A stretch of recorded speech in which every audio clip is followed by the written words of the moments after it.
like a marathon now. Tying up words, making them a bomb now. Tell me, who turned on the alarm now? I got a message when they put it in a song now. I'll see you later, all the haters got it wrong now. We're touching the lightning, we're coming alive, yeah. We're feeling inside, yeah. We got the power.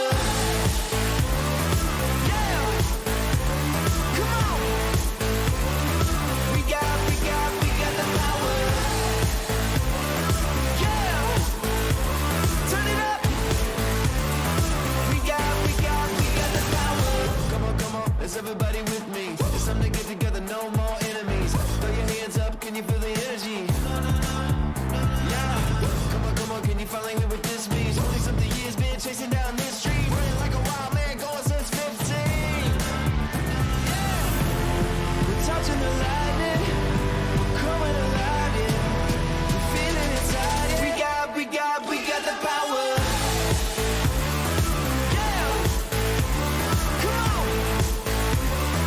We got the power. Woo. Yeah, get it turned up. We got the power.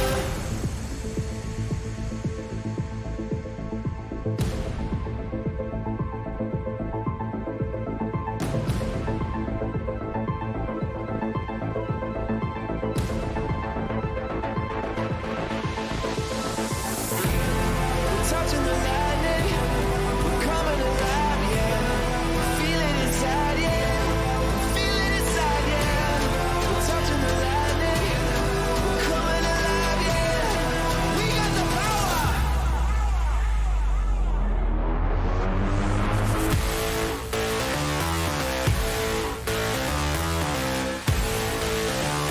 We got the power.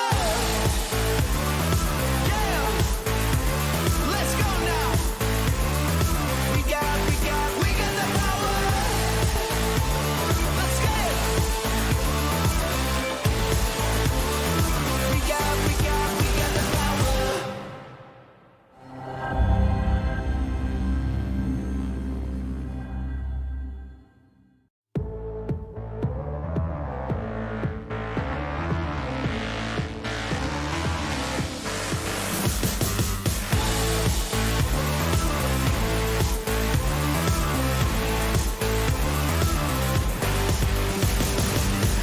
Tell me, is this thing on now?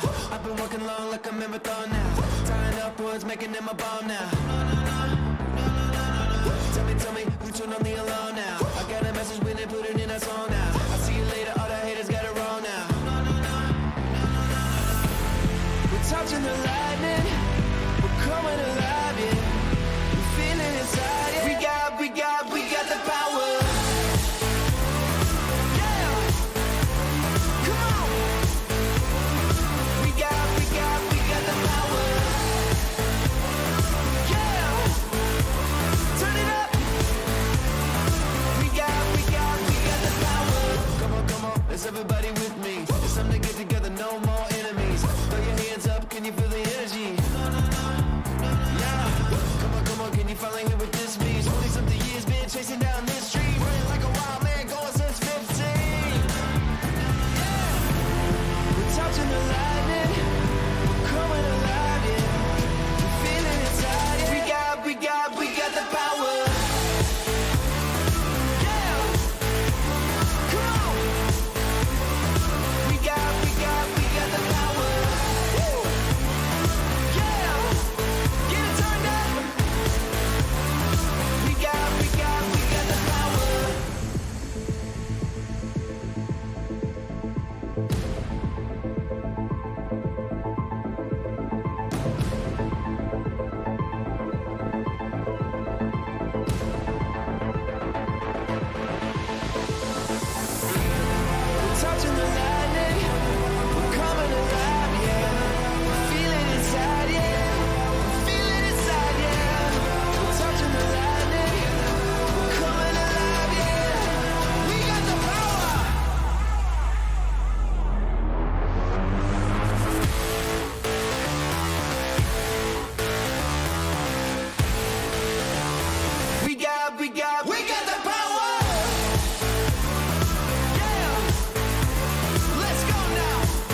upwards, making them a bomb now. Tell me, who turned on the alarm now? I got a message when they put it in a song now. I'll see you later, all the haters got it wrong now. We're touching the lightning, we're coming alive, yeah. We're feeling inside, yeah. We got the power. Yeah, come on. We got the power. Yeah, turn it up. We got the power. Come on, is everybody with me? It's time to get together, no more enemies. Throw your hands up, can you feel the energy? Yeah, come on, can you finally hear what this means? 20-something years been chasing down this street, running like a wild man, going since 15. Yeah, we're touching the lightning, we're coming alive, yeah. We're feeling inside, yeah. We got the power. Yeah, come on. We got the power. Woo. Yeah, get it turned up. We got the power.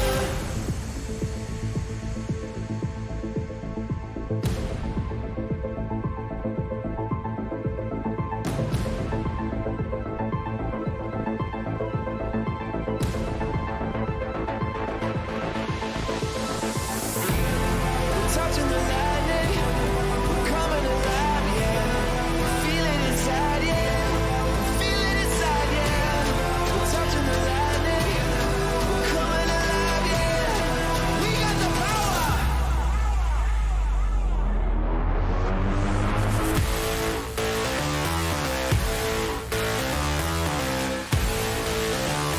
We got the power. Yeah, let's go now. We got the power. Let's get it. We got the power.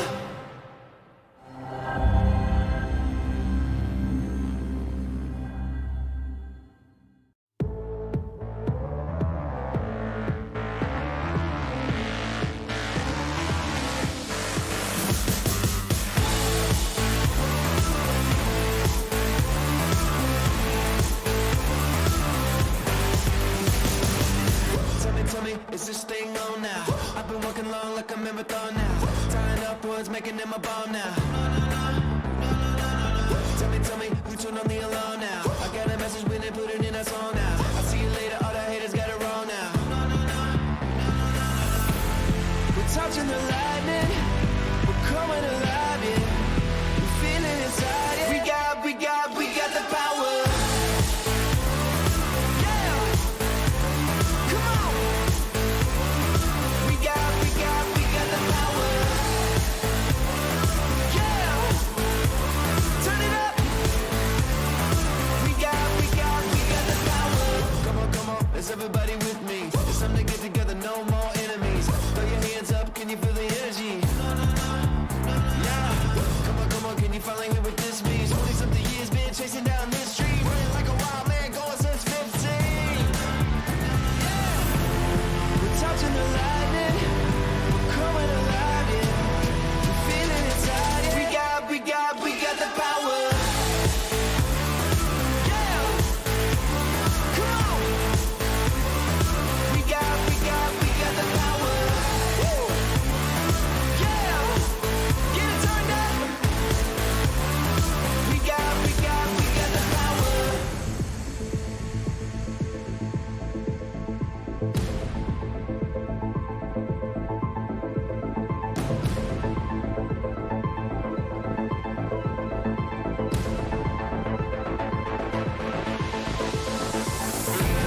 We're touching the lightning, we're coming alive, yeah.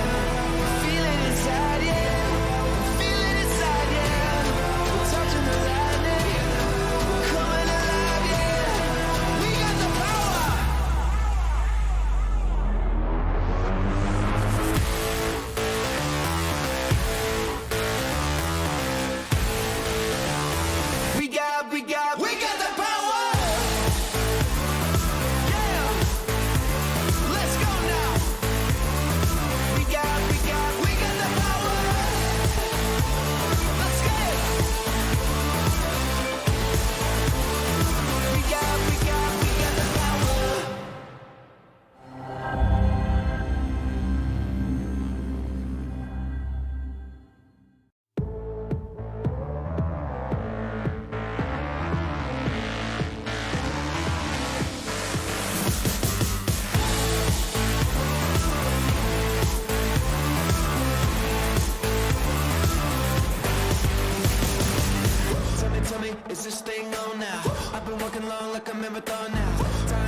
upwards, making them a bomb now.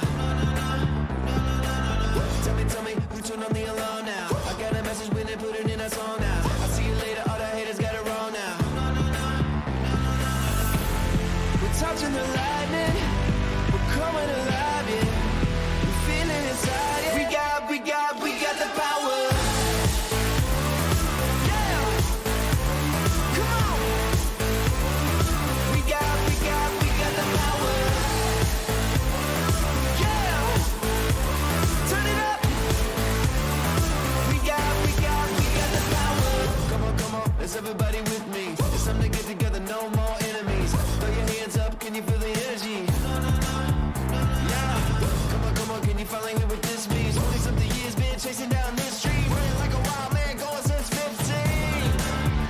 Yeah, we're touching the lightning, we're coming alive, yeah. We're feeling inside, yeah. We got the power. Yeah, come on. We got the power. Woo. Yeah, get it turned up. We got the power.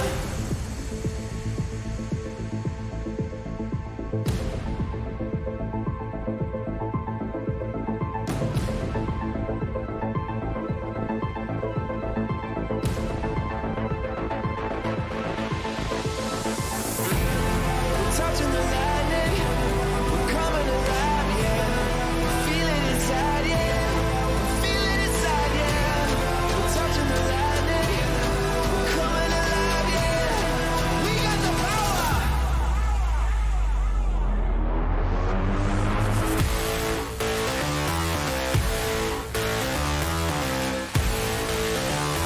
We got the power. Yeah, let's go now. We got the power. Let's get it. We got the power.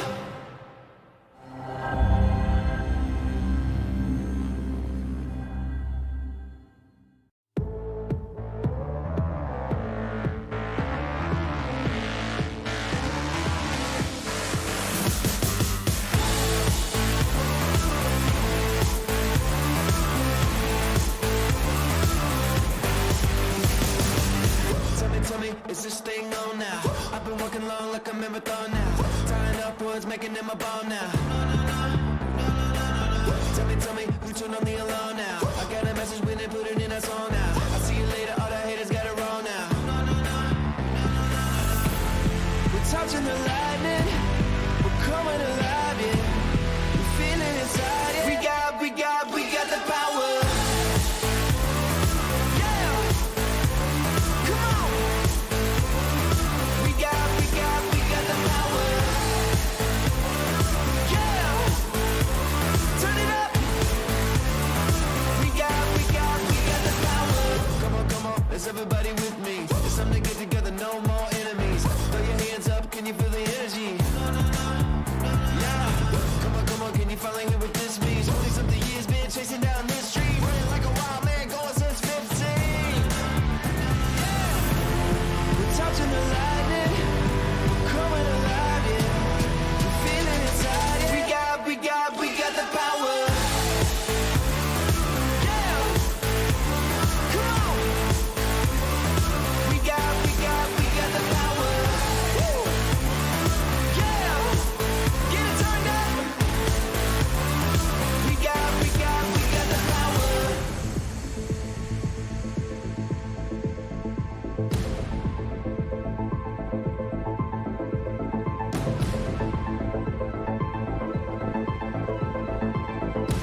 upwards, making them a bomb now. Tell me, who turned on the alarm now? I got a message when they put it in a song now. I'll see you later, all the haters got it wrong now. We're touching the lightning, we're coming alive, yeah. We're feeling inside, yeah. We got the power. Yeah, come on. We got the power. Yeah, turn it up. We got the power. Come on, is everybody with me?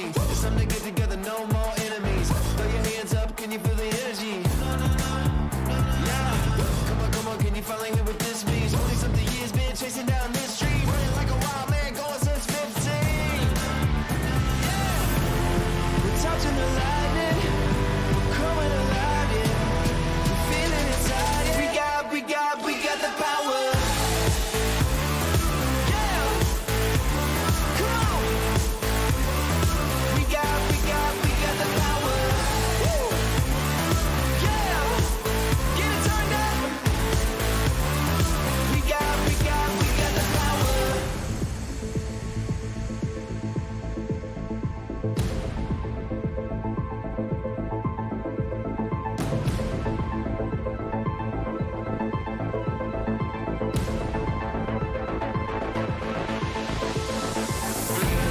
We're touching the lightning, we're coming alive, yeah.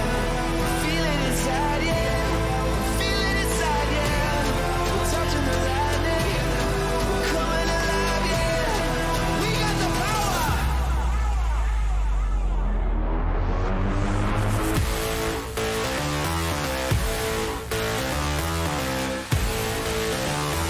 We got the power. Yeah, let's go now. We got the power. Let's get it. We got the power.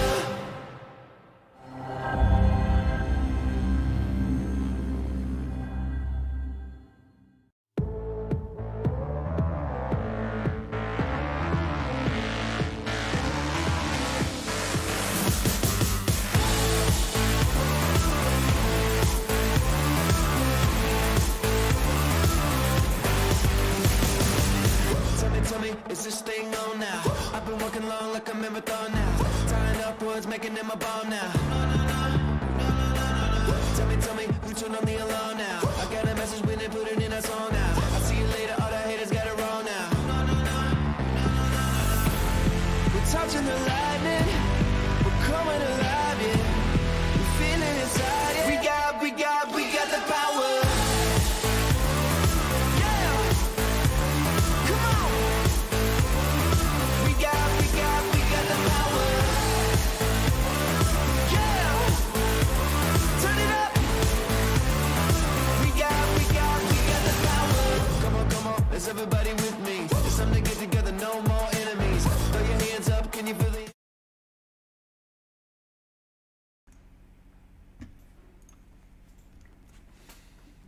So, hey folks, welcome back to another session for the Unreal Engine short film contest.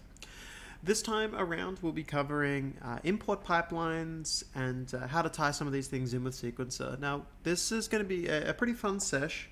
We're going to be starting with, we're going to be leveraging a team that they work out of India. They actually train a lot of Bollywood studios, and they seem like a really great fit for some of the stuff that we're covering.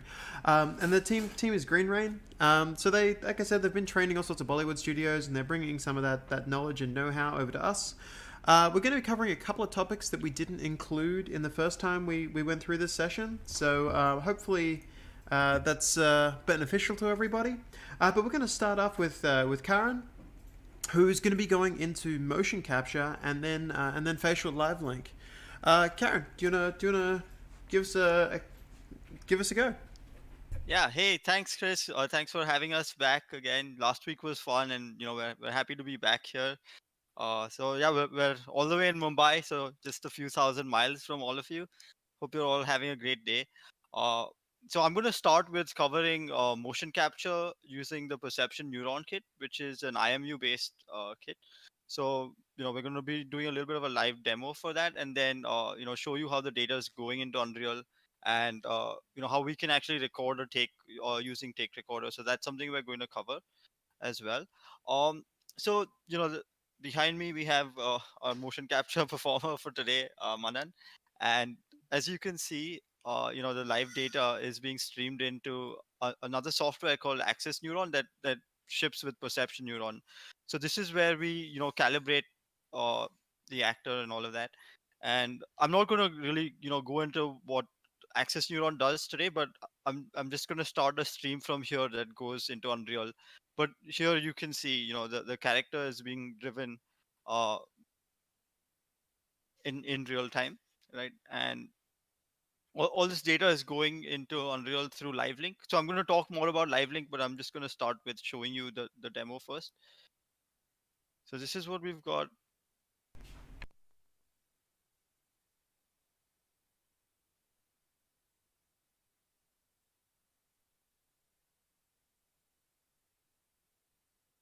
So yeah, you can see it's being driven here. So now what I'm going to do is I'm going to take this character, right, and just open up my take recorder and add that as a source, and also both the data I'm getting from live link as well. Yeah. Okay. And once I hit play, I've got all the data coming in, and let's record a take.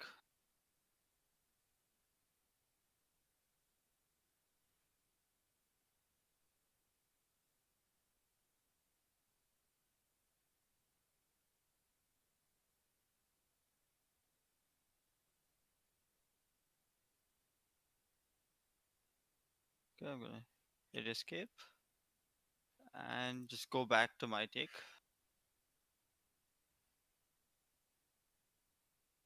And yeah. So a shortcut to do this is you just click here and you go back to the exact sequence, and then yeah, you can see it play back here. So all of this data is now in sequencer, and I'd set it up as a spawnable, so it'll create a new instance of that, of the same skeletal mesh here, and you can see all of this is there. And it also saves the individual animation, so you can reuse that animation later. So yeah, just going back here, right, you can see there's an actual animation asset for this that shows up.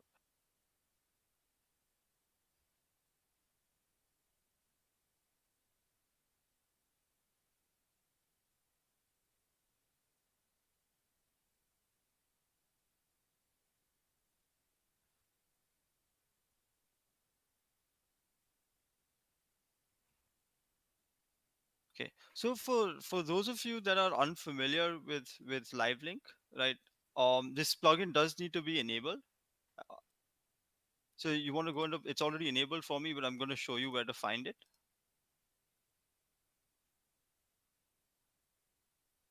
Yeah, and this is what I'm using for this, right? And this is another plugin you want to enable if you're using additional data and you want to tweak it. But I've just got default live link enabled right now. And under the hood, live link is using UDP, right? So it uses WebSockets to transfer this data. And the live link integration for perception neuron is newer. So earlier, a lot of third party vendors who were creating hardware for animation or camera tracking and things like that, they would have to set up custom plugins, and to manage that is always a lot of work every time there's an update to the engine or something. So live link presents a cleaner way to do it, right? And it's more just you can link it directly over the network, and this works really well even when people are working in remote scenarios. So with motion capture data you can have remote streams and things like that. I'll touch more a little on that, but So over here, what's happening is all I need to do, right, is add a source, and you can see the access neuron shows up um, for me. And once I enter the correct IPs, that's being streamed out of my access neuron software.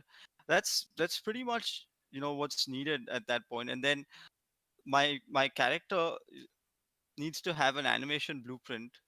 So I'm just going to quickly show you that. So it's an extremely simple animation blueprint. I know you've seen things that are more complex than this. Um, but there's just a live link pose that goes to the output over here, and this is a custom character that we've set up.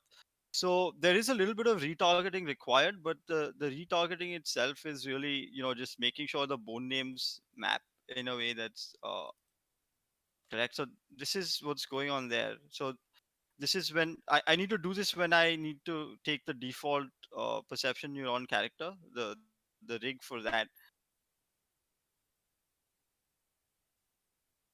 Right, so it's just making sure the names map to the skeleton I'm using. So there's just a little remap function over here that takes care of all of that.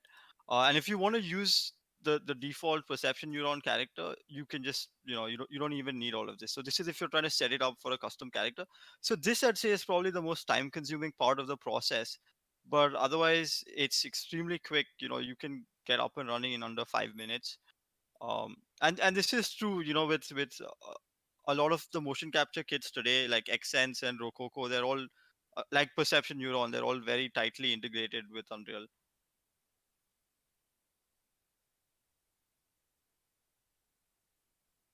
So yeah, this is the asset I'm using, right? And then this is so yeah, this is all we've really got here. And you want to make sure a few things are set up correctly. Like your physics body and all of that, because you will have weird collision issues if you don't do that, especially if the like over here we're still using a biped character that is somewhat the same scale as our performer today. But if you take a look at certain rigs and characters, like some of the mix ammo characters, their proportions are kind of different. So you want to make sure that there are no strange collisions going on. That's why it's important to make sure your physics body is set up correctly as well. And yeah, just going to the process of recording takes over here. All you need to do again is to make sure you've got your the actual skeletal mesh you're planning to use. I like to put that in, right, as one of the sources that I'm going to record. And in addition to that, I also have the live link data as a source.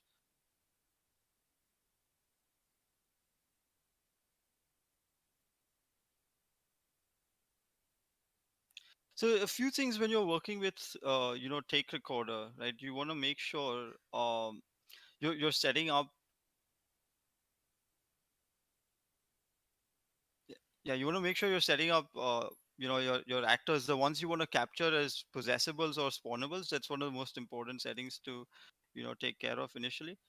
So the project default is typically a spawnable, and what a spawnable means is, even if that actor doesn't exist in your level, when it's loaded into, once you record your take and you have your sequence, what sequencer ends up doing is it creates it spawns that actor at runtime. So you will actually have the older actor in the scene as well.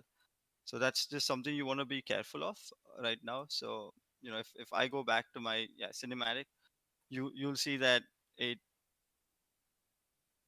So yeah, this is the take I just took, this one today, right? And you can see here this little lightning bolt signifies that this actor has been spawned over here, and the original character I recorded is also in the scene. So it's only there during the sequence. So this is pretty handy if you want to use this level sequence somewhere else, or you don't want the scene to be populated by things the sequence is not using, right? So you can see over here, as I scrub through my sequence, you can see all the data that was captured. And as I exit the sequence, or at the end of the timelines, it doesn't exist, and you can see that very clearly in the world outliner as well. So by default, when you record a take, like you should set it up in a way that, so at least the way I've got it set up right now is, it automatically puts the dates in there, so I know what was taken. So like these are some recordings I did yesterday, so I can always pull those back in and compare them.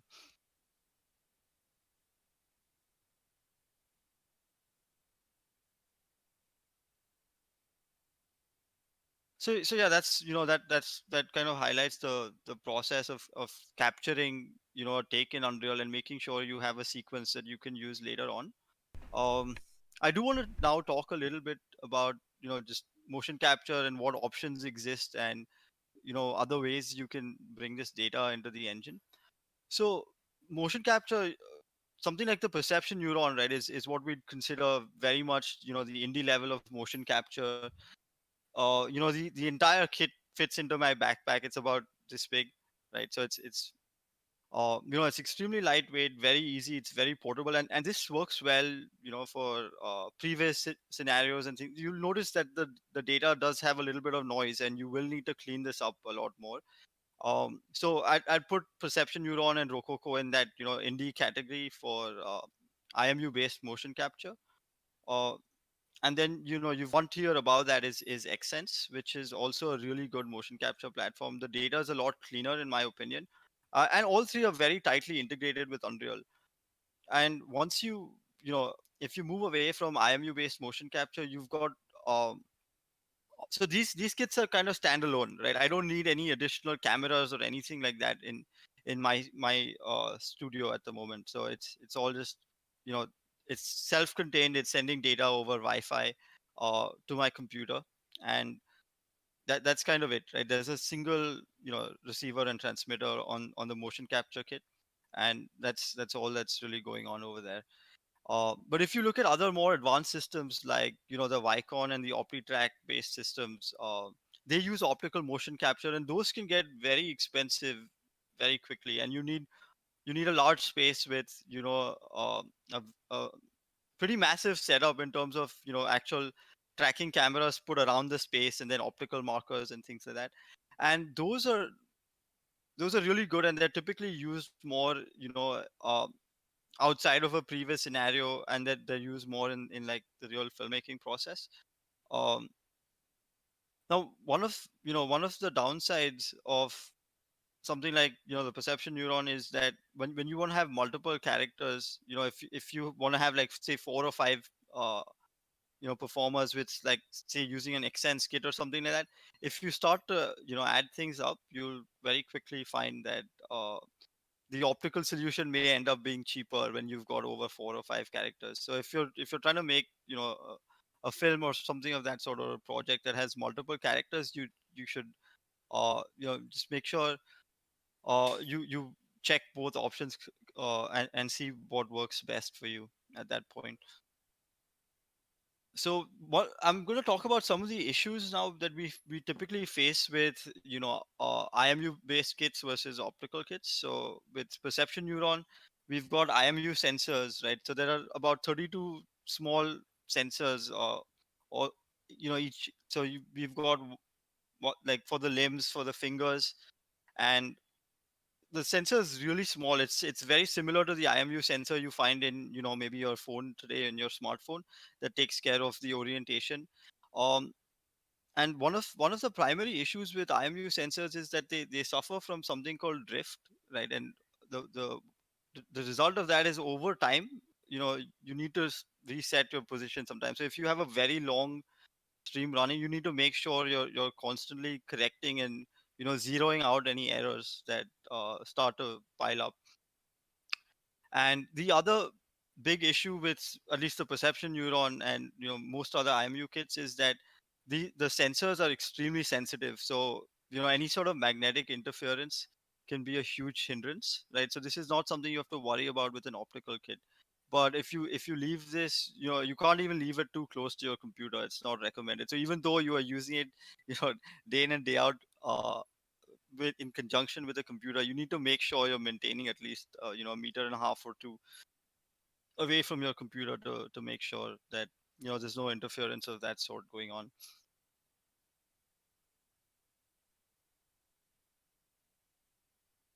So yeah, Chris, any questions so far? No, I think this is really great.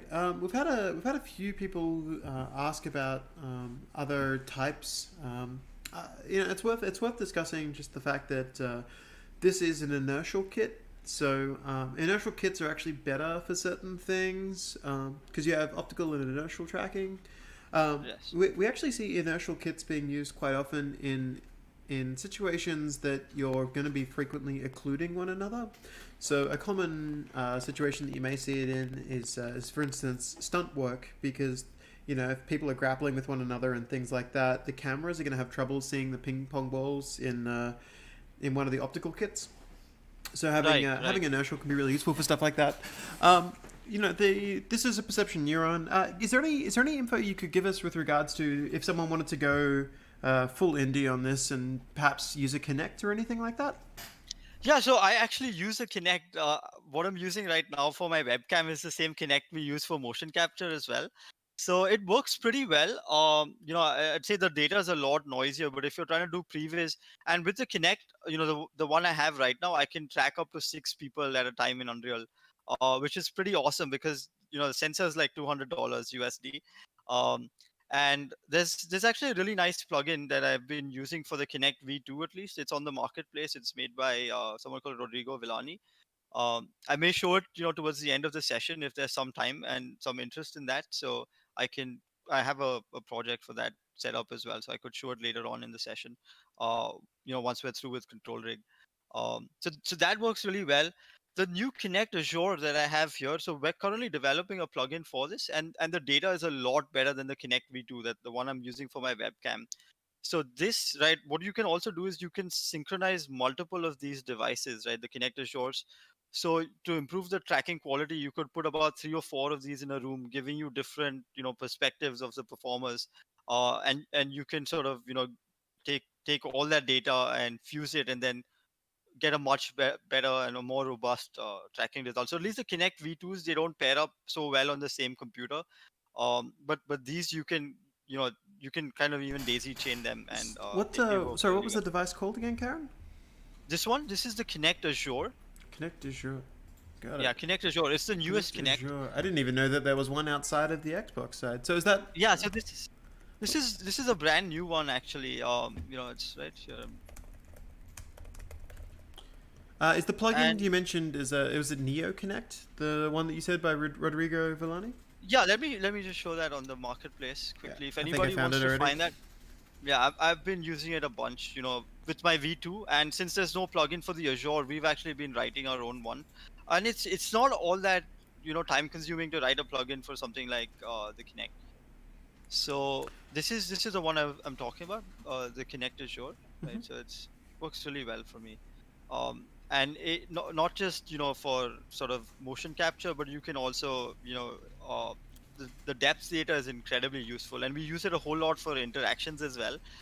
So I even assigned gestures to start and stop recording my motion capture, because sometimes if I'm That's really just cool. trying to test something alone, yeah, I think that works out pretty well. So they've got like you can do some decent gesture recognition, and it's also giving you data about your joints. So in addition to the skeletal data, I think the depth and the IR data is really good. When they fuse all of that, you have a very robust Hmm. overall tracking solution. And like I said, we even use it for interactive experiences outside of motion capture. So it's yeah. So I'll try and show a demo of this later on in the session, since there was a question. Sure. Would Connect Azure anything like that? Would that be running through LiveLink, or would that be just doing directly into the engine? How would you structure something like that? So yeah, if I were to structure it right, I would have both options. So with the plugin, right, there are certain things you can do. So LiveLink again is acting over UDP, right, which is a networking protocol, and UDP does have its limitations. So it's good to take a stream in, but sometimes if you're trying to have more complex blueprints or something like that, you will have to manually then take that data from LiveLink. And so I think with a plugin, there are certain ways in which you can tie in, third party libraries uh, like the ones Microsoft ships, right? You can tie them in and leverage them directly. And I think the latency is a little lower in that case than, kind of streaming it. So a lot of this has to do with, uh, like your networking setup, especially if like what we often do is, if we're trying to run multiple connects, or we also have another sensor here, the Z that we use for positional tracking, over live link and things like that. I love So that from where you're sitting, there are 3 separate motion capture systems that you have within reach. Just for the yeah, record, I really love that you're like, this one over here for mocap. yeah, always want to be prepared, right? Always want to be prepared. So yeah, the Z is something we use a lot for positional tracking, and unlike the Kinect, what this device does is it also tracks its own position and orientation in space. So you're getting 6 degree of freedom data, and you can also use this as a virtual camera actually. So that's really neat. Without so if you're trying to test, and I believe there are a few professional camera tracking kits like the Vanishing Point Vector, which is like an indie alternative to things like NCAM and Stipe that are being used for camera tracking. So this again, right? uh what we often do is, if we're connecting multiple sensors like this, we may have them just connected to a small server computer, not the one that's actually running Unreal, and then we send that data over UDP again. So in those situations, right, you want to be careful about just latency on your local Wi-Fi network, and try and have Ethernet for whatever you can, that really sort of solve some of the Wi-Fi bottlenecks and the interference bottlenecks you can have, especially if you're trying to set up, somewhere else, and there's all sorts of things, right, that are going on over there. And also, a lot of these other kits, right, they function with Bluetooth, right? Some of them are using Bluetooth for their communication. On set, a lot of people use things like OSC, and a lot of the OSC plugins, the data transfer is happening over Bluetooth. And then when you've got a Wi-Fi that's at like 2.5 gigahertz or 2.4 gigahertz, there's a lot of interference with Bluetooth. So we find that using a 5 gigahertz Yeah. router is a much better solution for some Yeah, of these yeah. things. I mean, it's worth noting that because of the setup that's running here at the moment, Karen actually chose to not have the face tracking running in background at the same time as this one, just because of the Wi-Fi network saturation Yeah, that was going on. So exactly. yeah, Yeah, exactly. So hardware is a pretty important, component. It's because when you test one thing in isolation, it kind of works. But when you start putting these systems together, you want to be careful. And then, in the case of the Wi-Fi for the iPhone, I would have used an Ethernet cable, that if I were doing this on an actual shoot or something like that. So it's just things you want to be careful of and prepare for ahead of time, so there are no surprises. yeah, yeah. I think one thing that is worth mentioning here as well is do you want to discuss LiveLink being coupled with Control Rig? Oh yeah, so live link. So yeah, and today we have a whole section on control rig that my colleague Samik is going to be covering. Um, yeah, so you know the rig data again. Once you can feed it, right. Once you've correctly retargeted, your data coming in from motion capture, you can use that in conjunction with control rig. So that makes it really powerful. So as long as you've got your control rig set up and you've got your blueprint set up correctly, with all the right remapping for your skeleton, it works pretty seamlessly.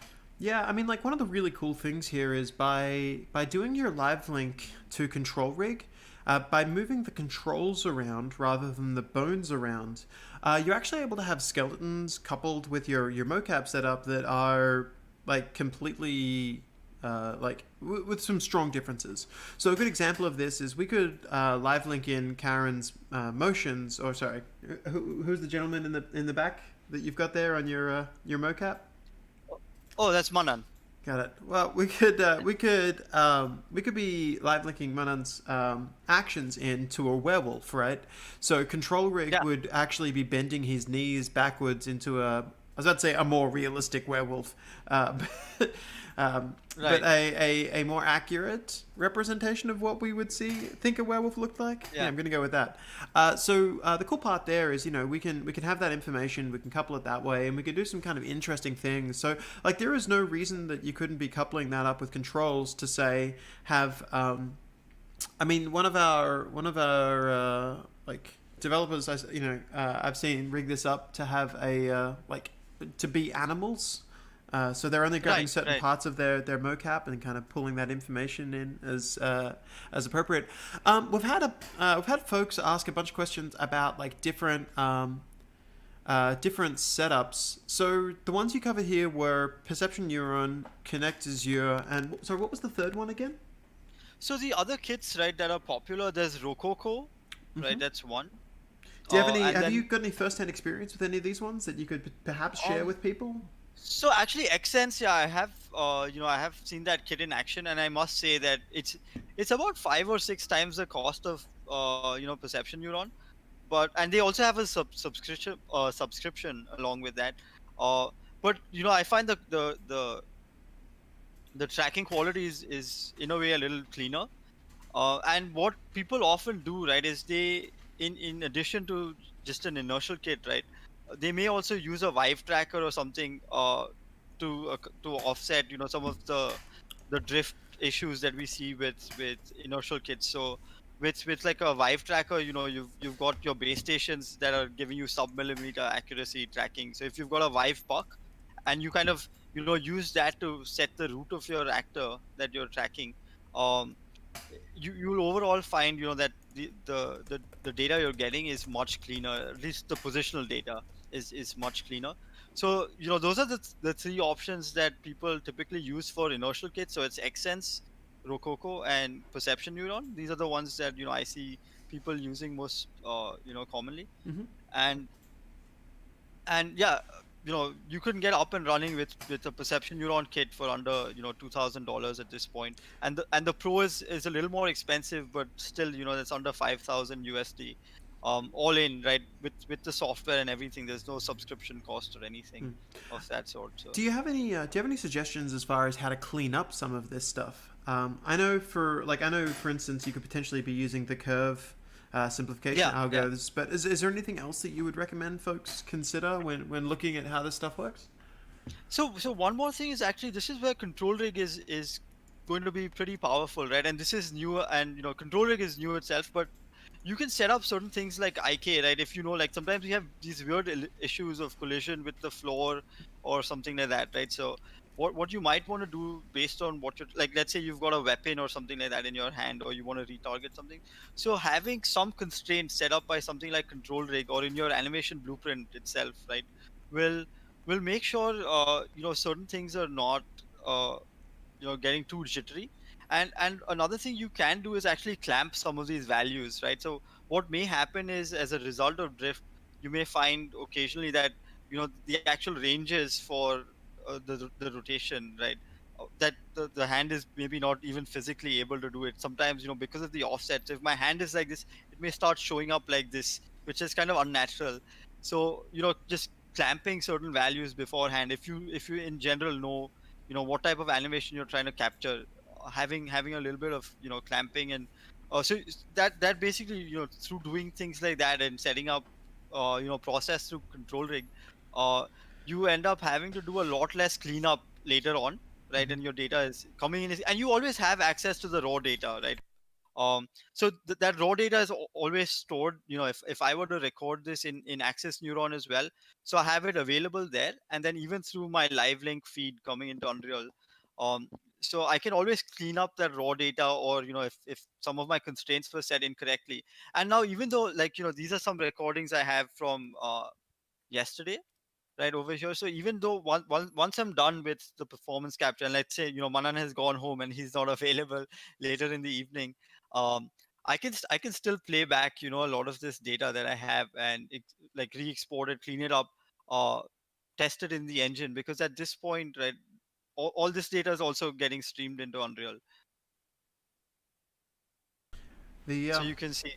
have Yeah, so you have you used a Rococo yourself? We've had a couple of folks bring them up in the chat I positively. actually know I've been meaning to use a Rococo, and I've seen a lot of I've heard a lot of good things about it. So I'm eager to get my hands on a Rococo kit. Availability in India is it's a little hard to come by them in India. Don't so especially with COVID, there have been some sort of shipping restrictions recently. So yeah, I really want to try it out, and I believe they've made massive improvements in their plugin, and they also have you know some good tracking solutions for props in addition to the motion capture. So that's like one of the strong things I've heard about the Rococo kit. So Cool. it's one of the ones that's highly recommended, with Unreal. I know the integration, the plugin is great in terms of the features. Cool. Um, Look, this has been really, really useful. By the way, your screen cap quality just took a nosedive. I'm not sure what's going on, but Oh, if okay. somehow, if you could jig that window. Okay, yeah, there we go. That fixed everything. Just back away Yeah, okay. slowly. So, no, like that's really great.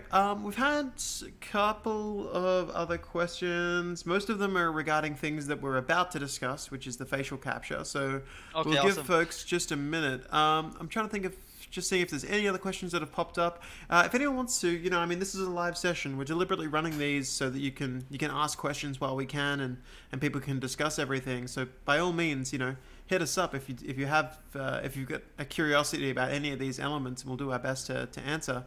Um, yeah, okay. In that case, what I might do is I'll throw the big old Unreal logo back on the screen while you switch over to the other project. Is that alright?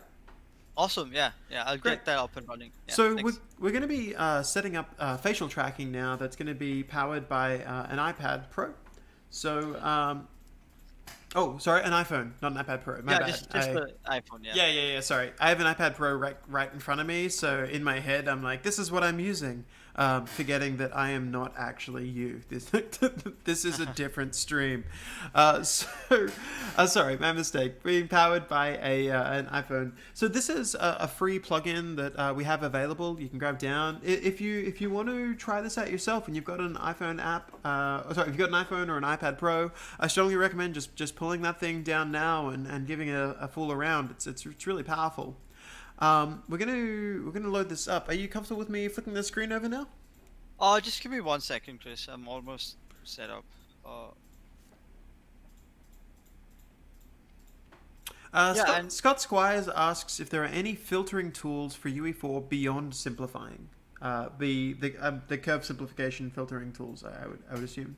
I believe you can create custom ones in there, can't you? Like you can yeah. create your own modules. I know there are a couple of others, but I can't remember which ones are actually in there by default. I'm gonna flick the screen over to have your screen on now. Is that okay? Okay. Yeah, just 1 second, Oh, Chris. alright. Yeah, I'm just making sure my phone data is also being, my phone screen is being synchronized with Yeah, this no as well. problem.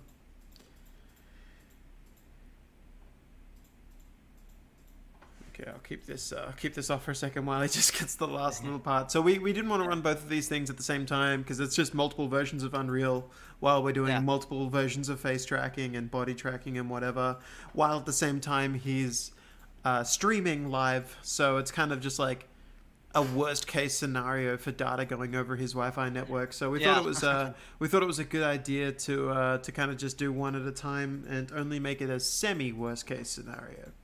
Uh, Right, All right. right. Are you comfortable with me flicking it over again? Uh, yeah, I'm good. Let's do this. All right. You are live. All right, everyone. So yeah, sure I am with this. Make sure you can see my phone screen as well, and what's running on the application there. So I'm gonna get F11 here. Right. So yeah, this is the basic. What you see on the right is live. The live stream from my phone, and you can see the character being driven in Unreal, right, in real time.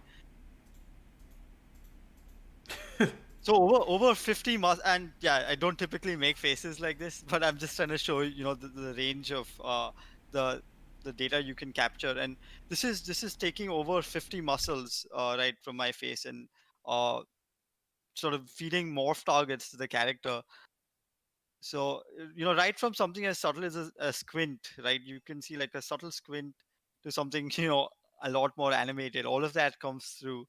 Um, so yeah, the app, right, it solves a lot of problems that kind of existed with the earlier solution, because earlier there was a very good sample project that it's still the project I'm using to bring this data in, but you would actually have to compile that as an app and deploy that onto an iPhone. You'd need an Apple developer license and all of that for that as well. So what Epic has done to greatly simplify this process is that they've just put an app on the App Store, and you can just download that. It's free, and it works seamlessly with Unreal. And this time around, it works over Live Link. So I'm going to show you, that setup now that you've seen the live data coming in, and you can also turn on, head rotations. So there's a setting for that, and you've got that coming in as well. So this particular setting, if you're using it with a motion capture kit, then you maybe want the head rotation to come from the motion capture. So that's why you can choose to turn it on or off. Uh,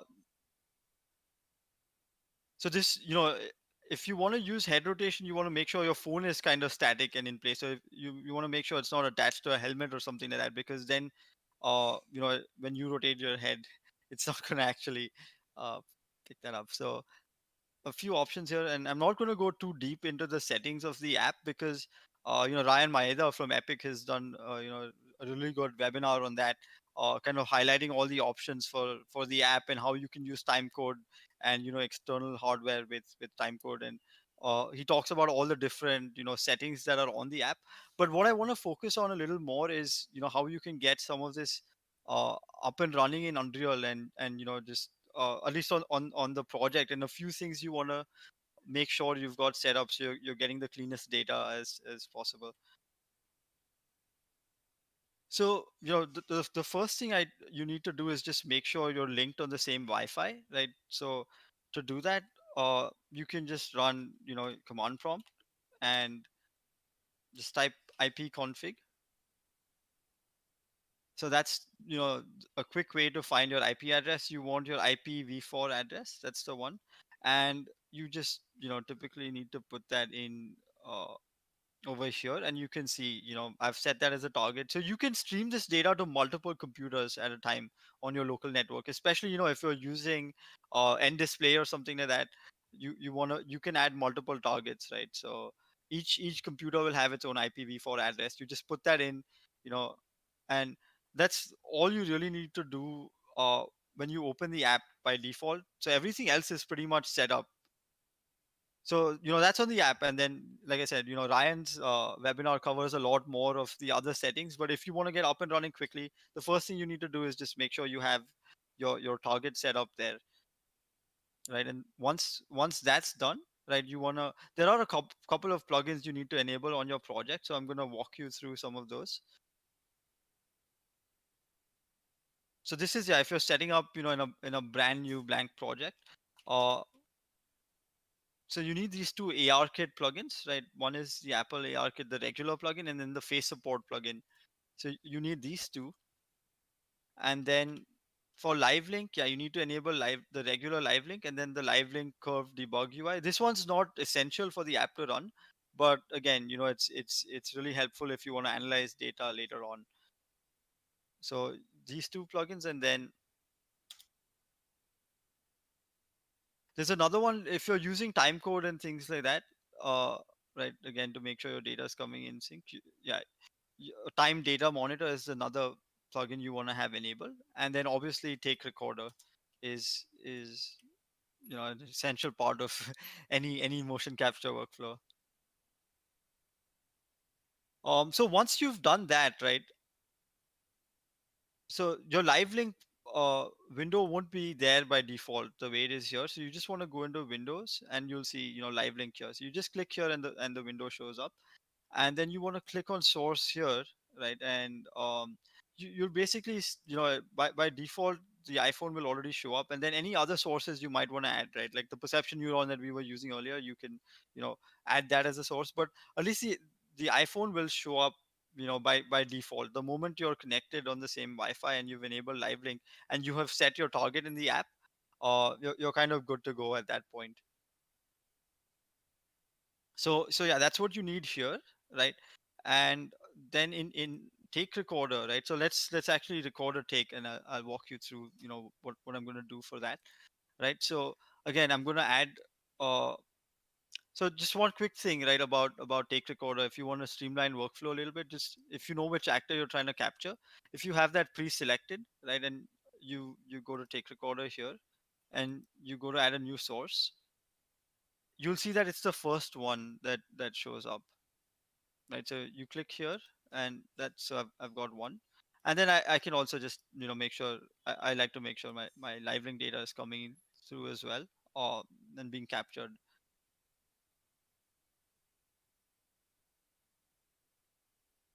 So yeah, let's go ahead, and I'm going to turn on head rotation this time because I may want that to come. Yeah, so let's,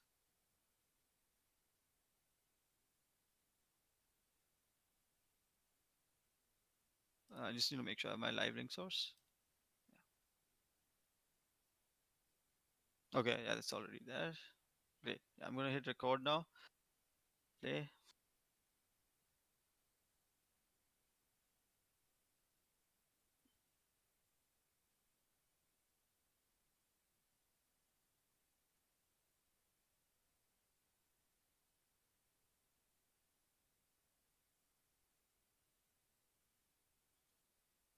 And yeah, you'll also see, right, that um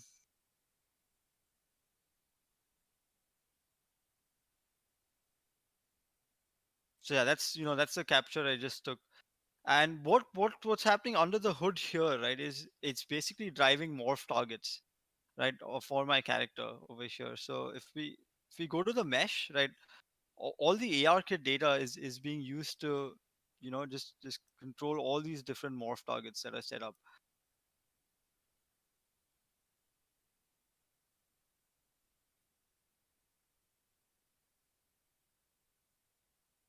And once you've recorded your take, you can see all the curves show up here, and you can edit these curves, or you can smooth them out. So you have all those options.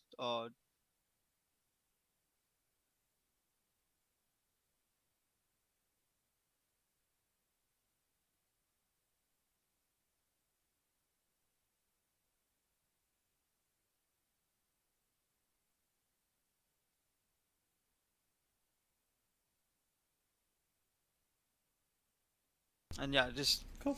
the animation blueprint is something I wanted to show as well. So again, this is the one node you will have to add, the live link pose node, right? So if you have trouble finding this, just right click, and so this is all you need. And then you just need to make sure you're selecting the correct source here, right? So you may have multiple devices connected to live link, so just make sure you have the one you want. And the iPhone's going to show up by default, the one I have connected. And then all that's really doing, right, if you take a look at what's happening here, so there's the Apple ARKit face data that's coming in, and I am just, kind of correcting and making sure I'm assigning it to the correct morph target. So yeah, it looks like, there are a lot of connections here, but it's really just making sure that it's connecting to the exact morph targets that it needs to on the character. And some of this is morph targets, and then some of this is actual, skeleton. So for things like the head rotation, if we actually go and see the skeleton, yeah, there is, there is some part of it is a skeletal setup, and then there are obviously, uh, the morph targets that are being driven. So you can see both, and you can see this. The skeletal setup is pretty simple.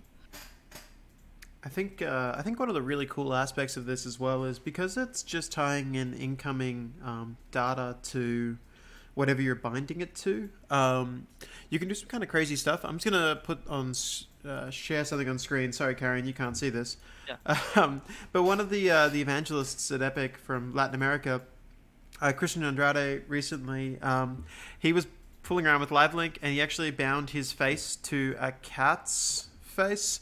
So Oh, wow. what he was actually doing is just like whenever he blinked or winked, he was doing it. But he made it so that his eyebrows were actually bound to the cat's ears. And you could set this up to do whatever you wanted and have that that going. But I really love that as he like bobs his eyebrows up and down, the cat ears move up and down. And obviously this was a really quick test, but hopefully it gives you an idea of this doesn't just have to get used in a necessarily conventional way. You can choose to fool around with this kind of data in whatever way you see fit. Yeah, exactly.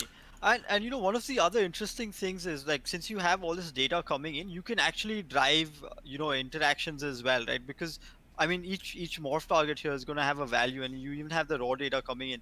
So let's say you want an event to be triggered when somebody opens their mouth or something like that, right? Like that's all additional things you can do in Unreal because you have access to all this data. You can feed it into a blueprint, um, Yeah. and it opens up doors for like interaction as well. Uh, so yeah, that's pretty interesting. And then one more, I just wanted to cover some project settings. A few checkboxes you want to make sure you have set correctly when you're using some of this. So there is one, uh, since we are using morph targets here, right? There is this one setting here that you want to make sure is enabled in your project.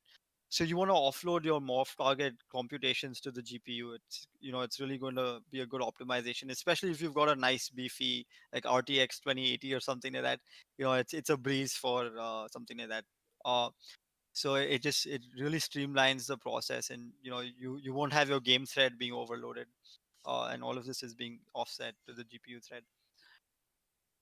Yeah. And Oh, sorry. We've had a couple of questions come through as well. yeah, sure. Matt Burr asks, when building all the morph targets in Max or Maya or Blender, do we need to name them or export them in a specific way? Setting up the character prior to mocap looks like it's the most time-consuming part. Do you have any feedback on that? Yeah, so my feedback would be right, try and align it to the actual ARKit data, right? The ARKit data names, and I think this project is actually a good example of that, right? Because you can see that the names are kind of similar as well, and it's really clean. So I would really recommend going through the actual the names that they're using here, right? And it'll give you a good idea. And again, I think this might be overkill, right? So I've seen a lot of decent face capture with only about 12 or 15 morph targets, and it still looks pretty good. This is I've seen it on a lot of like creature like characters and things like that. So you don't need to have like all 40 plus of these morph targets. Like if you want a lot of subtlety, it's important for maybe like a humanoid character or a human like character. But we've seen a lot of decent facial rigs that have very very few morph targets and still work really well. So yeah, I think I would just try and stick to Apple's naming convention. Also, it's just It's easier to understand. Yeah, I mean, What? like it's coming in with their convention, but you can easily just change those values and pin them over to Yeah, your correct values. So, if yeah, you want to spend 30 seconds just rewiring it up to your own setups, you can do it. Or you yeah, could say, exactly, hey, try and get the average of these two values because that's kind of what mine is going to represent. Then generally you're going to be right, okay. right. And again, you don't have to push morph targets in this. You can push bones as well. So, Correct, you correct. can move the draw and such around with that way instead. So it's not a strict thing that you really need to stick to. It's just it will work out of the box if you happen to have the Exactly. same binding setup on that front. Yeah, Chris, you're right there, right? So if you want, you've got, it works well both ways. One is just a little bit of extra work, but I think they both work absolutely fine. And there's no issues as such. Yeah. Any Cool. any other questions? Other questions? Can we actually use the boy facial rig in your animations? I mean, I believe it's covered under the standard Yeah, clauses you that we can. have. So yeah. Yeah, you can. What else do we have? I think that's about it for the questions that I'm seeing here. Oh yeah, are there any other marketplace characters with face rigging on the marketplace that are as compatible as Kite Boy, without doing a full retarget? I'm I believe there's one. There's some custom character creator. I don't remember the exact one. The one that's isn't that a free giveaway as well? Isn't that It in was the it was part of one of the monthlies. Yeah, I think isn't it that the was like current one? perhaps let's take Go a quick go look to at it. the marketplace. Yeah, Yeah, I didn't intend to sell you anything, but the question has come yeah, up. I believe this is a free asset that I'm thinking of. Go to the yeah. free for the month. No, it's not It might there. Maybe it's free. might have Check been last permanently month. free. Just do me a favor and check Okay. permanently free, just in case. Yeah. That This character. one? Yeah, isn't that? Yeah, this works well. This works well. Yeah. This is pretty easy to set up, with I haven't done this myself, but I actually saw I believe So this this exact is made character. permanently free by Epic, so Yeah. anyone can download this character. Yeah, so I think I saw this exact same character, right, being driven with the new iPhone app, and it worked really well. So yeah, if you're looking, for something quick and free, this is another good option. And yeah, for some of you who are wondering, where to find that the demo, it's right here, right? So under the Learn tab, the Face AR sample. This is the so you have to just make a few modifications, like I showed you in the animation blueprint, mostly, right? To add the live link node over there, and once you've done that, it works pretty seamlessly. Wonderful. Cool. Thanks for that, Karen. That was some really solid content. It looks like we've gone through most of the questions that were there. So I think it's time for us to move on to Jeff now, right? Jeff's going to Yeah, be yeah. covering. So Jeff did a short film, and unfortunately, due to copyright reasons on the audio, I'm not going to be playing the audio of the film, but you're welcome to check it out. Alex can potentially drop a link to that in the chat for everybody. Jeff, you all ready to go? Yeah, Chris, I'm ready. Wonderful. Do you mind just starting to share your screen, and we'll move it over. So we wanted to set this session that's coming up now as a way of actually I'm going to start sharing the short film.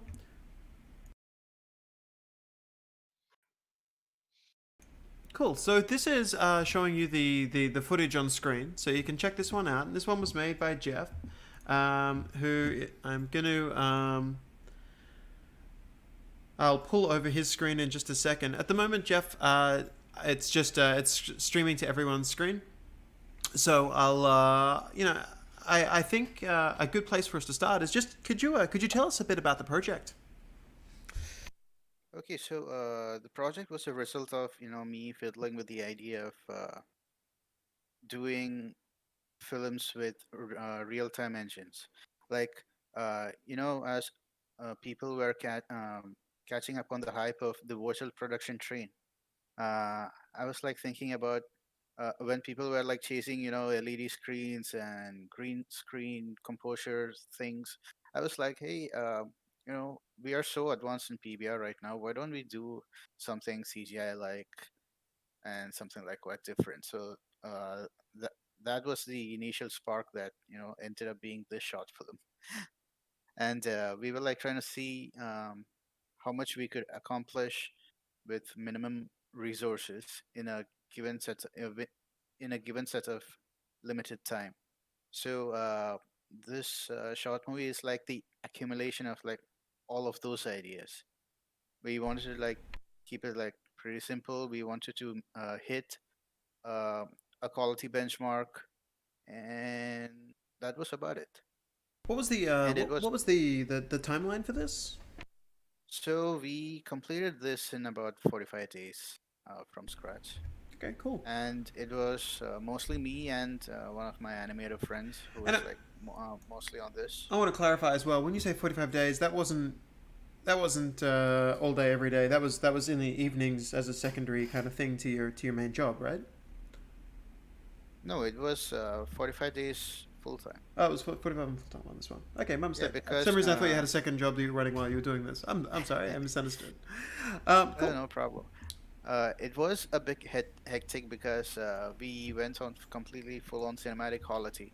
So like we didn't use any normal maps or anything like that for this character because there were some close up shots, right, as you could see in the short movie. So we wanted like a little bit of model details rather than relying on normal maps or anything like that. So the character ended up being 1.6 million polygons, right?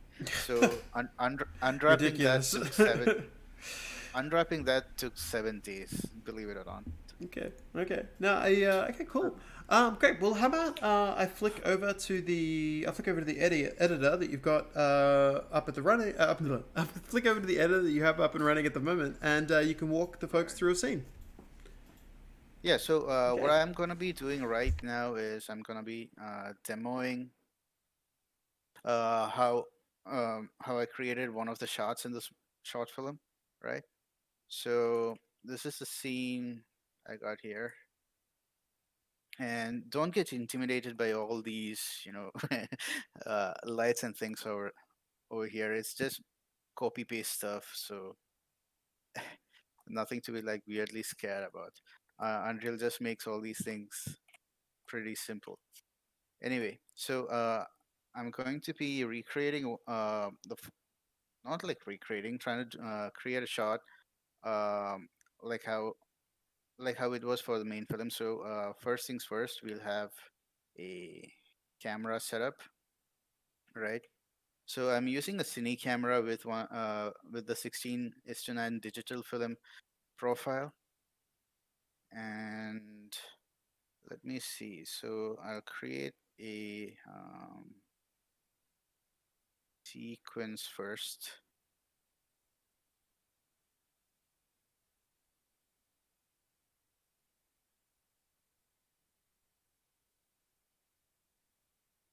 Shot 19. There we go. And I'll add my camera in. If you have your whatever you want to add to the sequencer selected in the viewport, you just have to like right click and add that actor to the sequence like that. So okay, now before I start animating the camera, I need to add the skeletal mesh actor as well to the sequence. So let me add that real quick. A robot, and the shot that I'm going to be doing is of the robot like walking away from the glowing ball. So under here I have this animation selection tab, and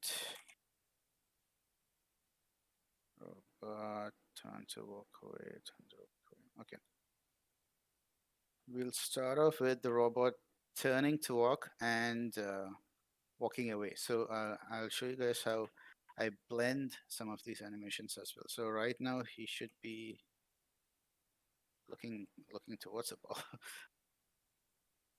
right there, and we just do a key, right?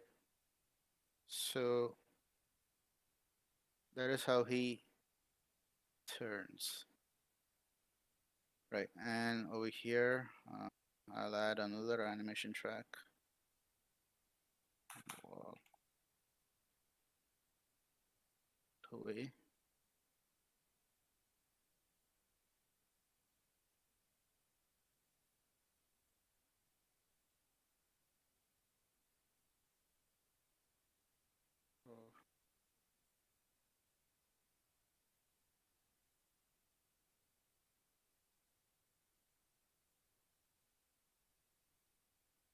Right.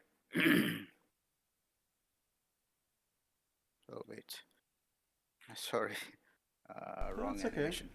I mean, we covered a chunk of this yesterday in the sequencer setup, so people are going to be reasonably familiar with some of this. You should be able to drag that one over to the left. Oh, it's a separate anim? Yeah, okay, my bad. Yeah, it's a separate anim. Okay, so Looks like you're having over some here. root issues on that character Yeah, no there. problem. I can just fix it with the transform over here, and oh, okay, this is 360 roll. It's all right. Um, so we've had a couple of questions that have popped up already. Someone asked how you did the floating particulates in the air. I think they mean the dust motes specifically. It's worth Yeah, noting that if you want to create something like dust motes, if you create a new Niagara system, one of the out of the box emitters we actually have is called, I think it's called like hanging particulates, and it is literally like a template for dust motes. But if there's anything that you want to add, I mean, is there any special way that you changed them around or accomplished what you meant? Nothing. I just scale them so that they are caught on screen. That's about it. I just scaled them up, and and actually I positioned them close to the camera rather than keep it around the robot character. I place them closer to the camera. That's all what I did. Got it. Okay, so what we are trying to do is like, um, wait, there was another animation that I'm like looking for.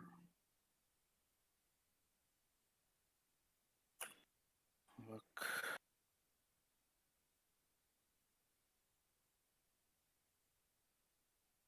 See, action walk, head up.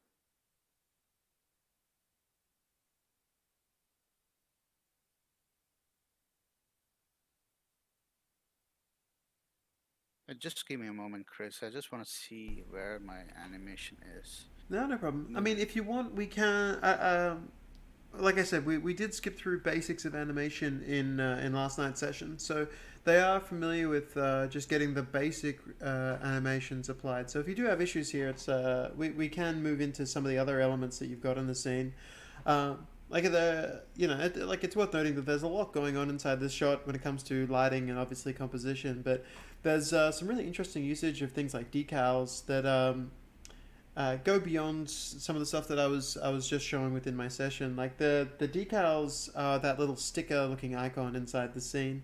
It's worth mentioning that those are being really aggressively used here for just like a certain that's all just a layer of grime over everything there, isn't it? Yeah, that's just a layer of dirt everywhere. Like if I move this, you can see the pillar is clean. If I put it back on, you can actually see the dust and all those kind of stuff on the pillar. So that's just what these decals do.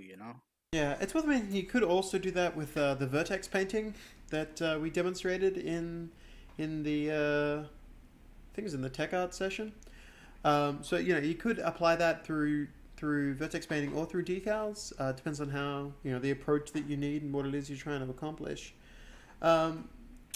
Is it worth kind of spotlighting any specific elements here that we should be discussing? Like, are there any interesting elements of the scene that you'd like to highlight? Some of your god rays, I know, were in there looking quite sharp. Is there anything there that you'd like to go into a breakdown of how that effect was accomplished? Yeah, I'll try and get those in within the talk. No props. Okay, so I'm just trying to see where that shot is. Okay. Okay, so anyway, I'll just give a brief rundown on how I did the shot first, right? So here we have the robot walking away shot, right?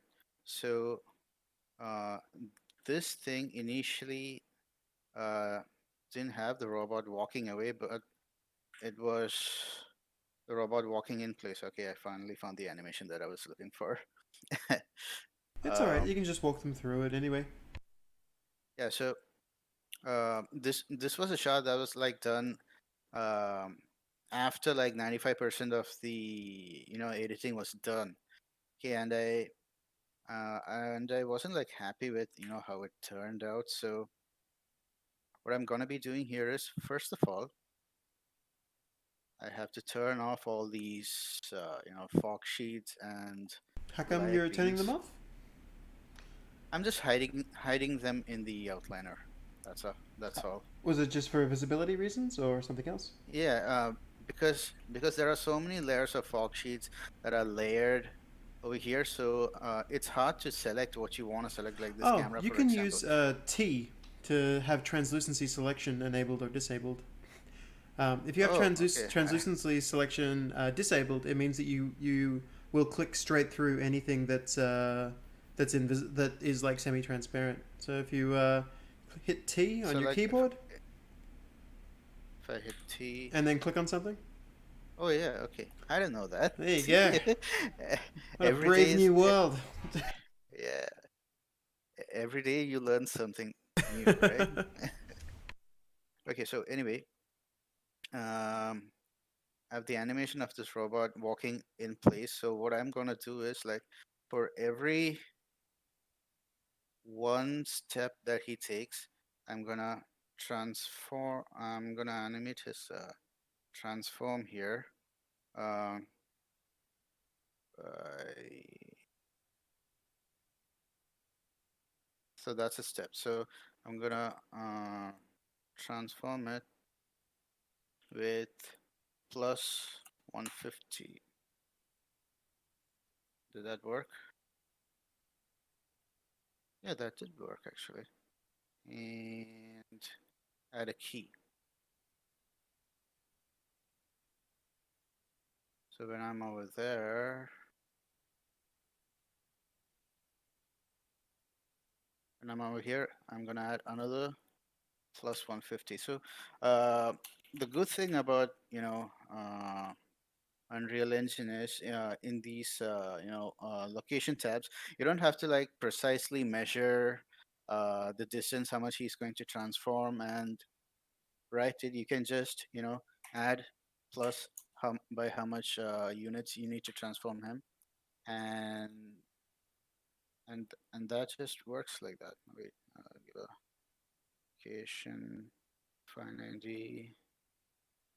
So let me see if that works over here. Yeah, it worked. Oh wait, that's the wrong axis. So yeah, for anyone that's unfamiliar with it, you actually can type simple math into Yeah, simple math. location and transformation offsets. This is cool because you can actually just do like multiply centimeters to inches or something like that if you need to convert to a logical setup for units. So here I have. Uh, so this is what actually I'm like doing. I'm just adding a couple of units every time the robot takes a step, right? So that's the way how I. It's worth mentioning as well that you could actually do this the other way. So if you wanted to set up an animation blueprint, you could determine the distance that the character has traveled and play the correct movement animation based on the place and like the direction and such that they've moved. So Yeah. So uh, you this could is you could do it exactly either how way. I. This is exactly how I created this motion.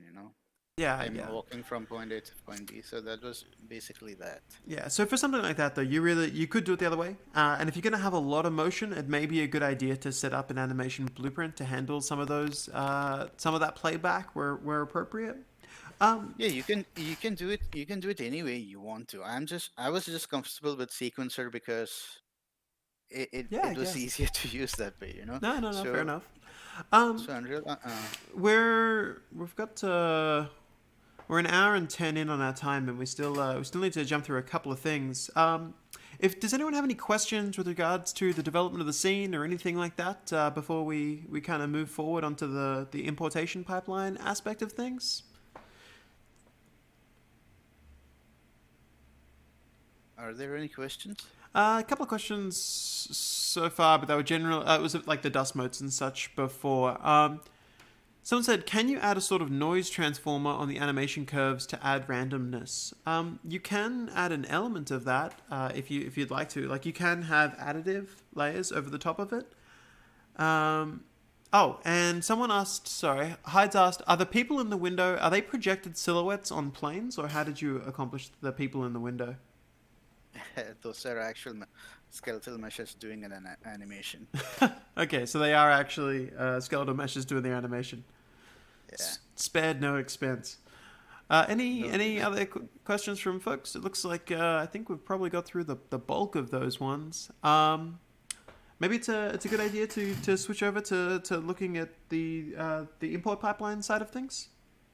Yeah, but once I just want to like show these guys how the cameras were also set up. No, sure, yeah, So go for it. Sorry, I didn't mean. I thought that was the end of that part. My mistake. no, that's no problem here.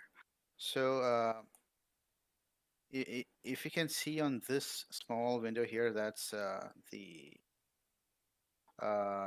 camera preview. So most of the time, like if I'm getting a lag like this or something, I'll just switch it over to unlit mode so that it runs better and doesn't kick in my OCD, you know. Yeah. and and so so I think what we'll do here is we'll actually do a retake with a new angle. So I have a camera here. I'm gonna like add it to sequence. This camera. What's wrong here? I have no idea. Okay, have the camera. Have it added to the sequence. Camera actor. I like delete that. This is camera actor 4. New binding. Camera actor 4. There we go. So this camera is live right now. Uh,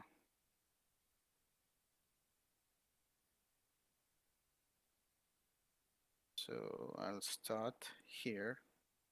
Uh, create a keyframe, and then, by the way, I'm using all, just the profiles that come with the Cine camera. I'm right now using a 50 prime profile. I just stick between 50 and 30. It always worked for me. Um,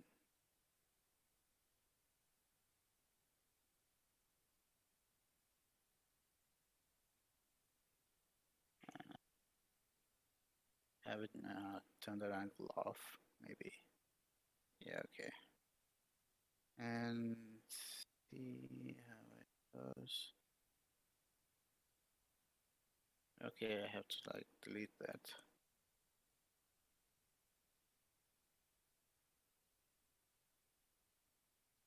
Take the camera, take it a bit back, get the framing right. Okay, I'm gonna like keyframe this camera here.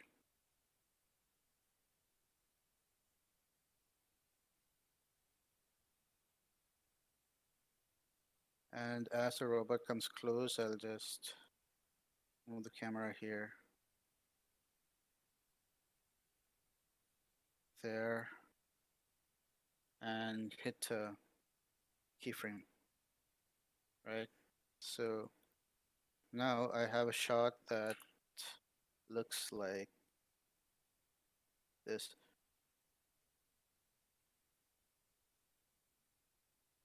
So right now my shot looks like that. So that's basically it.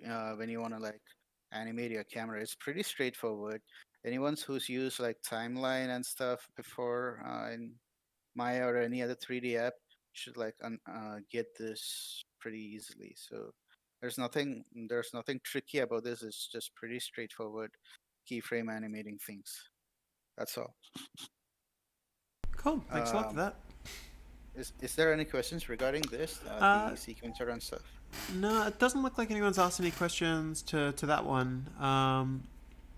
It's pretty straightforward, I guess. That's Yeah, why. yeah. This is good. Just generally, people saying the film looks awesome. So generally, thanks for the Okay, demo, I guess. I'm glad for that. Because it's just come out. It's All really, right, really so beautiful little piece. Yeah, let's grab that next so bit. the next bit is a quick crash course into how to get your assets in, right? So let's say I'm gonna like put out of sequencer here. Okay, so for this, anyone who's used Blender will know I'm gonna like use the infamous default cube as my hero for this session. So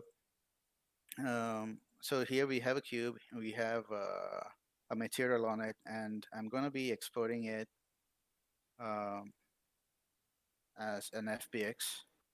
Okay, just layers. Okay, something happened. My PC hang? No, it didn't. Okay, so desktop cube and save it. I'm not using any fancy export options or something, if you check my export options, I'm using Modo by the way, but this can work with any software, Maya, Max, Blender. So I have my materials and smoothing groups selected, which is like the most important. And uh, for this uh, for this export, I'm also using triangulate mesh. So the application will triangulate the mesh upon export, and you don't have to like rely on Unreal having to triangulate it by itself. Okay, so we have that, and um, instead of like importing it from here, what I'm gonna do is simply just drag drop the cube inside my content browser, and it will automatically import. So first things first, it's not a skeletal mesh, so you can ignore that. If you have collision for the static object created, you can decheck this box, auto generate collision. Or if you don't have your collision pre-made, you can perhaps auto generate it upon import. And pretty much all the settings are left to default. Uh, you wanna import your normals and not rely on compute normals for most of the time. Otherwise, you might like run into some smoothing issues, not like smoothing issues, some artifacts and things like those. It does not happen normally, but there are cases where it has happened. And I'm going to be importing my materials and textures with the mesh, so I'll just import all and wait for a bit.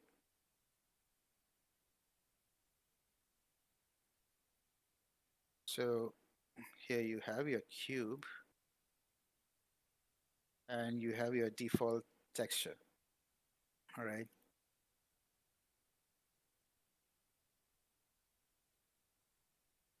Right. So your default material is whatever material you have applied uh, in your scene. Now, say for example, uh, like say for example, this cube is like any mesh. It is what you are working on, and then your lead comes and asks you to do some, I don't know, some changes to the model. So uh, let's say let's say he wanted you to change your model to something like this now, right? So you have changed your model. Now you have to get this back into Unreal. So this process is also like very easy. You just have to like you know uh, export the same thing into Unreal. You have to like export it to this. If you are exporting it to the same file that you exported like before, will make your life a bit more easier. So uh, you just have to like right click on the asset inside Unreal, and here you have normal um, case for bringing your static assets in. Now, say for example, we wanted to like try a skeletal asset, right? So here I'm just going to be using these Mixamo characters for this purpose, but it can work with any FBX asset. So here I'm just dragging and dropping the the beast character in. And now that is a skeletal mesh. So upon your first import of your skeletal character, you need to have your skeletal mesh uh, turned on active, and you can pretty much leave everything else to normal import and all those kind of stuff. Nothing fancy in here. And wait for this thing to be imported. So now you have your skeletal mesh uh, in your scene, drag drop. Just have to wait for these shaders to compile. Uh,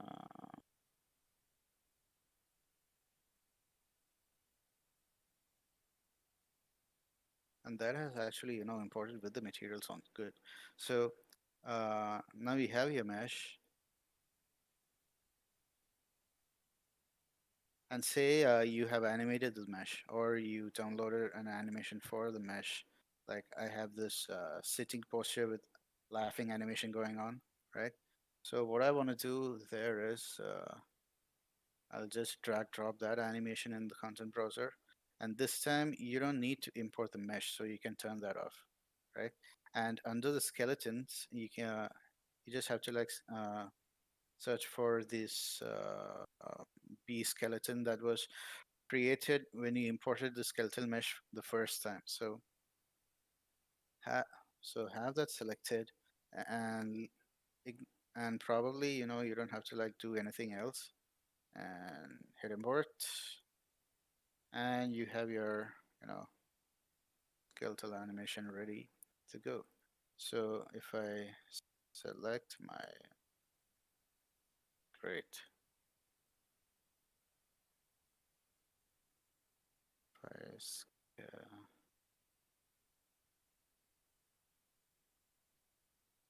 so if I select my skeletal mesh, use animation asset, sitting laughing, you can now play through it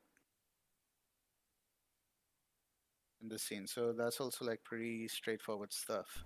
For the record, I love the idea of these two things being in the same scene. Yeah. Yeah, this was like the pipeline I used to work on this short film also. So it's pretty straightforward stuff. And uh, say if you have some changes done to this animation later on, you can re-import the animation the same way I re-imported the static object, and nothing is going to break that way. Everything will just smoothly follow along. Cool stuff. Thanks for stepping through that. Is there anything else that you were going to step through, or do we pass it over to UD now? I think we'll pass it over to you now. Wonderful. Well, if anyone's got no questions, that's it. Yeah, no one's popped any up so far. We'll give them 10-20 seconds to get them in, because there is a slight delay in the stream. But look, thanks a lot for that. That was, you covered a breadth of content. If anyone has any questions about any elements of the scene, now's the time to ask it. It's worth noting that quite a few folks have been in some of the previous sessions, so they may have already asked questions beforehand, like the last time we had the evening session. So there is a bit of crossover for some of the audience here. But I'm not seeing anything, so let's hand this over. Okay, cool. So let's switch this over then. I'm gonna go to the logo screen. So thanks a lot for that, Jeff. Really appreciate it. Could we we'll flick it over now to I think UD's up next, isn't he? Yeah. Wonderful. So we'll give that just a sec, and I'll load up UD's stream.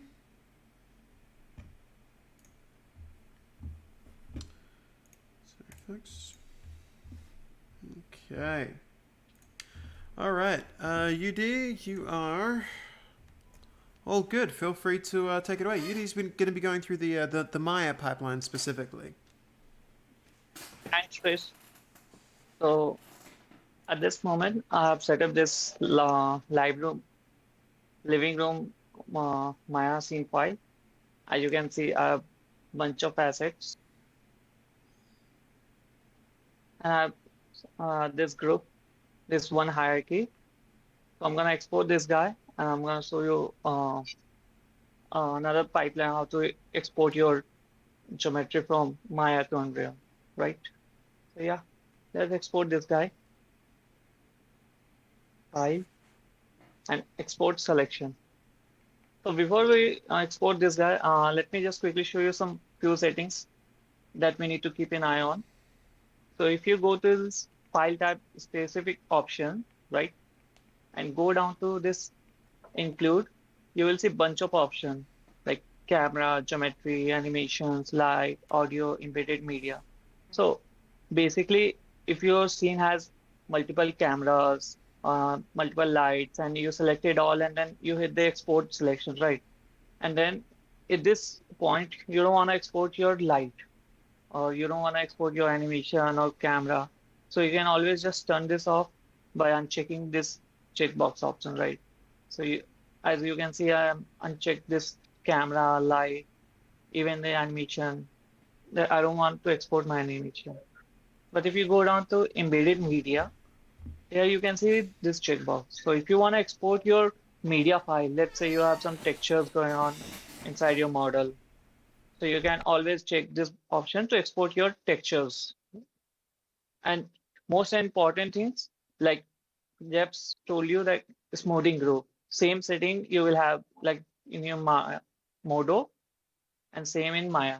So you can see you must have this checkbox turned on, smoothing group, smoothing mesh, and this referred assets content, right? And for unit, so in general, your Maya unit will be centimeter. But let's say you have changed it to something else, meter or feet or whatever. So if you go to this under this file tab specific, there's an advanced option. And make sure to uncheck this automatic convert to centimeter or whatever. So make sure to uncheck this option. Otherwise, it will convert your geometry into some other scale, right? So always make sure to uncheck this option. And now let's explore this guy.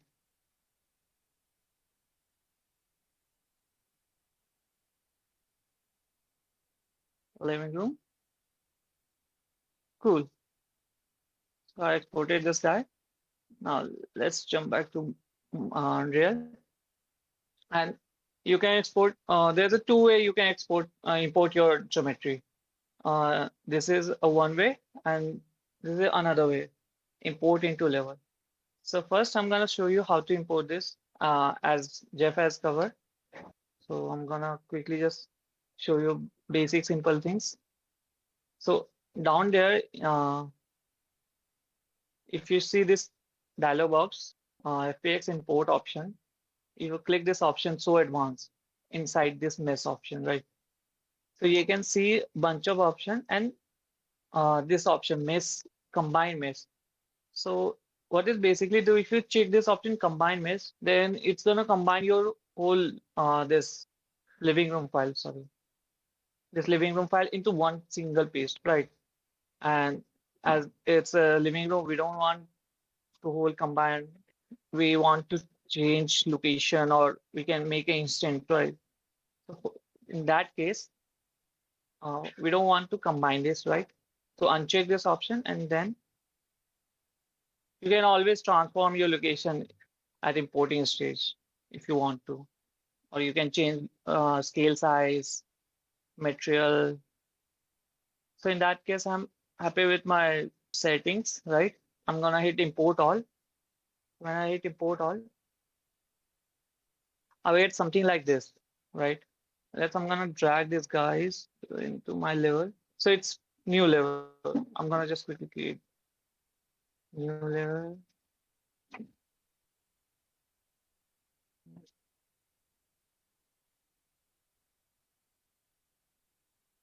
And drag this all into my level. Cool. So as you can see, my living room is imported in my level. But one thing you notice that it's not, sorry. So one thing you notice first is pivot is in the center of grid, oh, sorry, in the center of grid, right? Even if you select any object. So in some cases you wanna rotate with certain point, right? So let's say I wanna rotate this guy, or let's say I wanna close this guy a little bit. But as my pivot is not in the is at this corner, if I want to rotate, it's rotating differently. But if you see in Maya, my pivot is in this edge, right? So I can easily do that.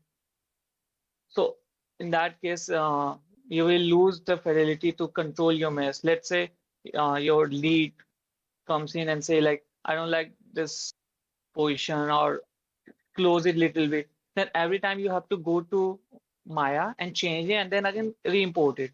That's very tedious job. You have to do as again go back and forth, back and forth. And one thing note that you can always change your pivot.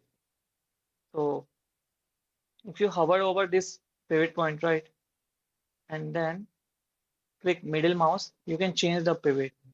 And you can always, if you like this pivot, then you can right click on the mesh and pivot and set pivot offset. But even you have to do this to all object, right? So it's again kind of job like you have to do this to all your object, right? And even if you notice, it's not gonna carry for your transformation. It's not respecting your hierarchies, what you have in Maya. So I'm gonna show you another way which hold your hierarchies, which hold your transformations. So let's delete this guy.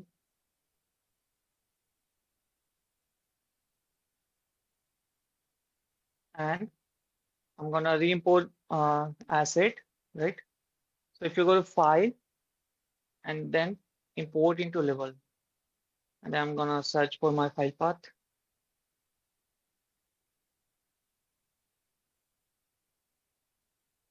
I'm gonna paste it, living room. So now it's asking for location. I'm gonna quickly give file, geometry, living room, asset. Okay.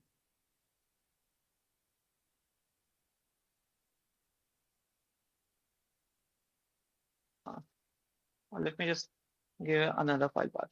File, import, living room. Okay.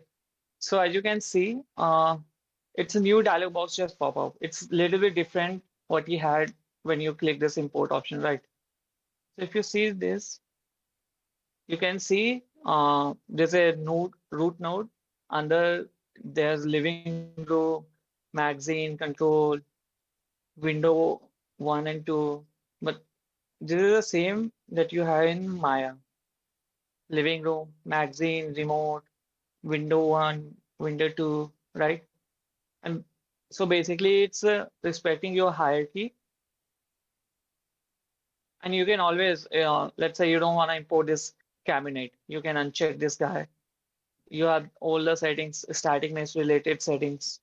If you import your skeleton, you can always have all the settings that you had in import option, even for material, right? And in a static mesh, you see there's no filter option right at this moment, right? So let's import this guy and make sure your hierarchy is created on blueprint. It's by default in blueprint asset, so you don't need to change anything. Just see your file is perfect or not, hierarchies, and then hit import. So as I already imported, it will create a blueprint, and you will able to see something like this. Okay, and as you can see, I have this hierarchy, right? And if you see, it's respecting my pivot, right? So this is the same pivot that I have in Maya, and I can easily control my geometry. I can easily manipulate my geometry as I want, right? And if you, let's see what else we have. So if you see, we have transformation. This is the same exact transformation that we have in Maya. So let's select this guy, this sofa, right? So you can see this transformation 5220 and 485, right? Let's go to Unreal. See 5220 and 485. So as you can see, it's respecting your pivot point, it's respecting your uh, transformation. If you freeze it, it will go back to center, right? And you can always duplicate it. You can delete it. Let's say your lead said, I don't like the position. You can always just change it from here only. or you can rotate, right? Save this guy. So this is the best way you can import your mesh. So Nah. it's worth asking a question here. What about getting actors into the scene without having a blueprint of that entire level? How would you go about that? Sorry? Well, how would you go about importing the actors that were in your level? Right. Sorry, that were in your Maya scene into the same locations with correct pivots, but without going through blueprint. Is there a Without particular? going to blue. Yeah. Yeah, actually, there's a one way. So what you can do, let's say you have only one assets or multiple assets. So make sure your assets is in the center of grid, right? So as you can see, I have this grid. So this asset is in the center. So when I export this guy, let's say I export this guy, okay? Let me just, or maybe I can show you some other object so you can get more familiar. Let's say I'm gonna export this guy. I'm gonna freeze this trans. I'm gonna make it 0, 0. Okay. So as you can see, this guy is in the center of my grid, right? I'm gonna export this one. I'm gonna using same settings, smoothing group, smoothing mesh, name it so far. I mean, what I actually meant was the import to scene dialogue that you used before. Um, uh, the switching them over to be static meshes so that they're not components but rather imported as actors directly into the scene. Okay, yeah. So while importing into import mesh, there's a one dialog box where it's asking to have the blueprint, right?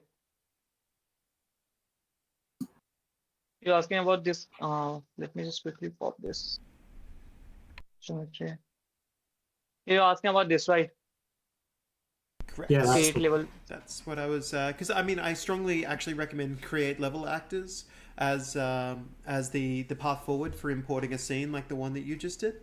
It may be worthwhile Okay. demonstrating that as the whole living room. The reason I bring this up is because otherwise it's all stuck within a blueprint context, and quite often Right. it's good to bring them into the scene so that it reflects Maya, but to still allow them to have their correct pivot points. That's all I was getting at. Yeah, absolutely. So you can always do that. Let me just quickly show you how it's look when you change. I'm gonna select living room, board. I'm gonna change it to character level.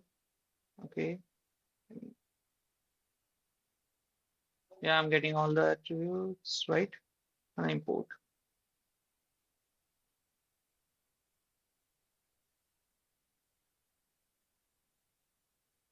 So yeah, even if you don't want a blueprint, you can Wonderful. always Yeah, I yeah. I mean, switch. I would just recommend this workflow if you're setting up an environment and transferring it straight across, just because it keeps those pivot points together. Sometimes Yeah, you do want them coupled as a blueprint. Like, there's definitely a time and place. Like that cabinet, for instance, over there. There's a good chance you might actually want the cabinet to be a blueprint so that all the drawers and stuff come in at the same time. But I just wanted to flag with everybody in the audience that that having that import to scene was another angle about it. We're running a little low on time. Next up, you're doing skeletal live link. Is that correct? yeah. So I'm gonna export skeleton mesh, or I can just quickly show you how to import camera from Maya. Sure thing. Yeah. So I'm gonna quickly show you how to import and export your camera, right? So let me just jump back to my Maya. I'm gonna quickly create a camera. So if you go to create camera, camera. So as you can see, this is my camera. Let's see through camera.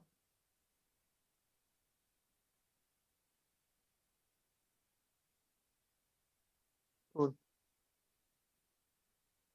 So now I'm gonna animate my camera a little bit so I can have little animation going on. I'm gonna go to my top view.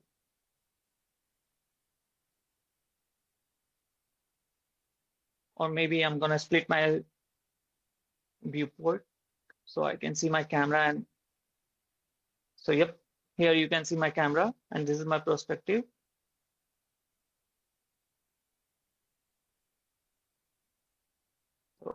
top view, camera. I'm gonna firstly keyframe it and then move it to some location, animate this guy.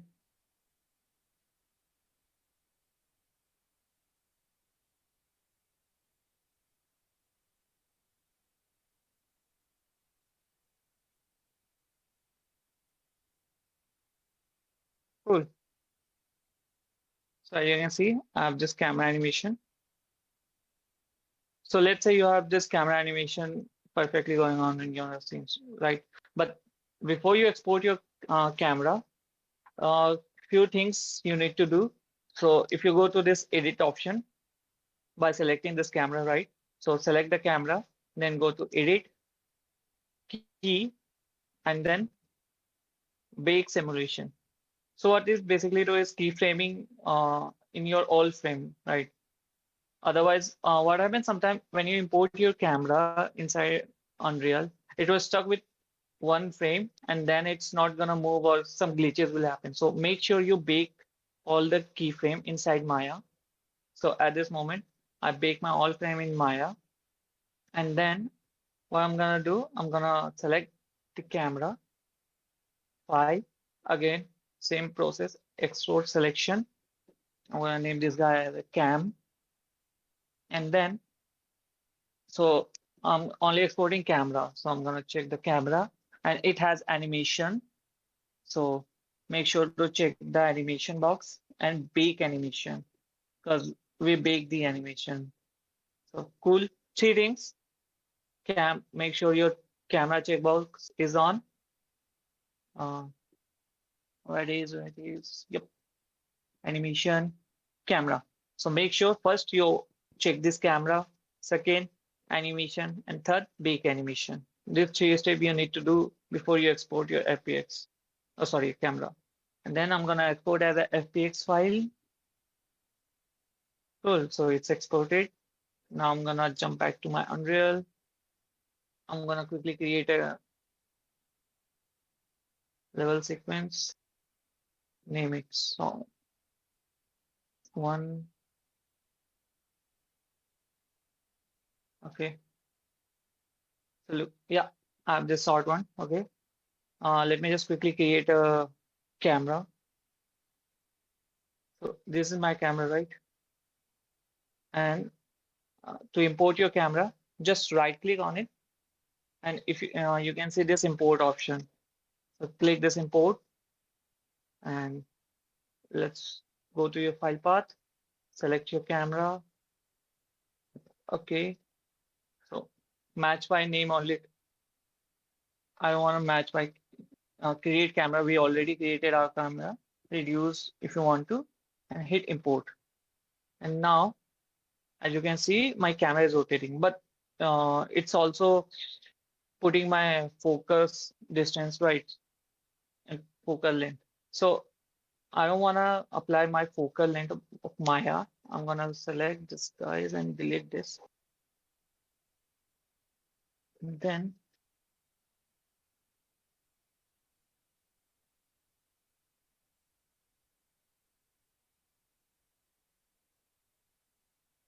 mm, yep, make aperture. So it's calculating all the apertures and all things, right?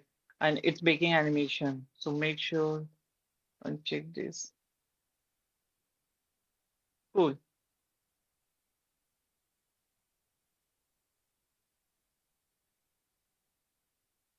Let me just delete all the animation.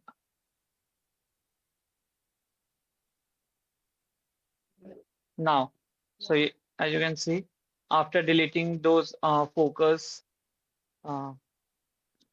length and focus distance. So if you export your camera from Maya, it's exporting your focal length as well as your focal distance and aperture, right? So if you really want to set your focal length and aperture, focal distance in Maya, you can always do that because it's carried forward your all the data of focal length and focus data and aperture.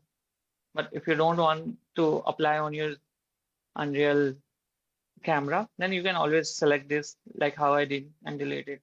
So as you can see, uh, this quick camera animation which is going on. And if I undock this guy and see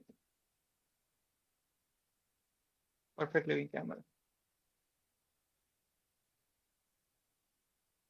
Cool. Any questions so far? We haven't had any that have really popped up that haven't been just able to be answered in chat. So I think we're actually pretty good on the question front so far. Cool. So do you have a time so I can show character animation and how to export as a LMB as well? Yeah, well, I mean, we'll need to step through it pretty quick though, just because we've still got to get through the control rig. So if we could jump into that, that would be great. Yeah, cool. So this is again, I'm using this character from Mixamo, and I'm gonna use this animation. But before I'm gonna show you all this, you can always use this art tool. This is very good tool actually. If you really wanna export your character and create a good rig, right? So if you wanna use this art enterprise plugin for Maya, so you can download this plugin and install in Maya, and then you can animate your character. Sorry, rig your character and animate in art tool, and you can quickly export. It's very straightforward process, and it's So supported it's from Maya. yeah, it's worth noting here that if you are using Maya, there's Art V1, which is on the store. There's actually Art V2 available. I think it's in GitHub.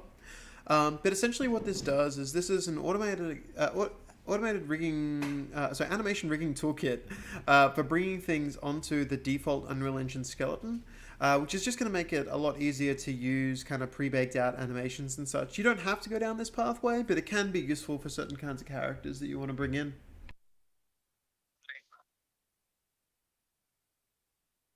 Cool. Now I'm gonna export this guy.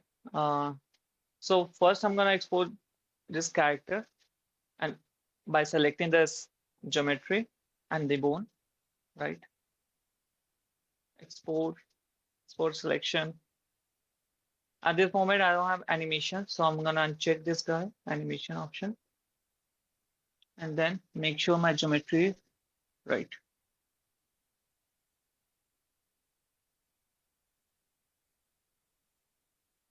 I'm gonna name this as Archer. Cool.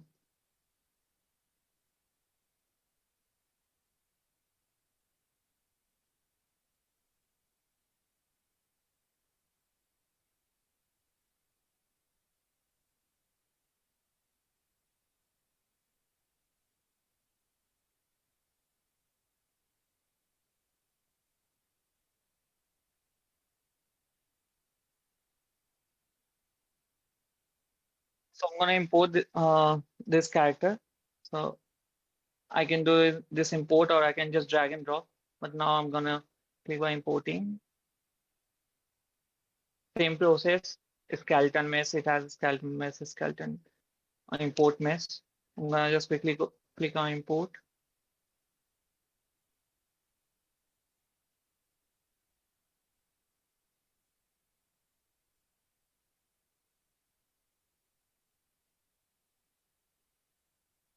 While it's taking to import, I'm gonna import my animation as well.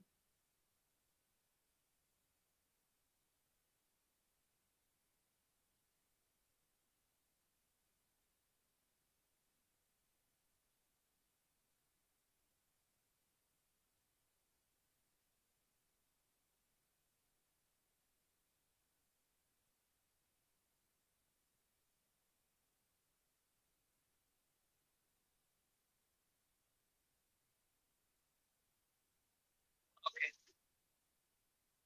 So this is my character.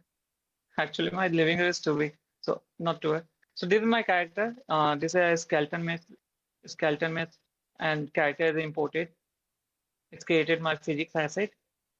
So let's say you created an animation inside Maya, right? If, and you are pretty happy about your animation. Cool. So at this moment,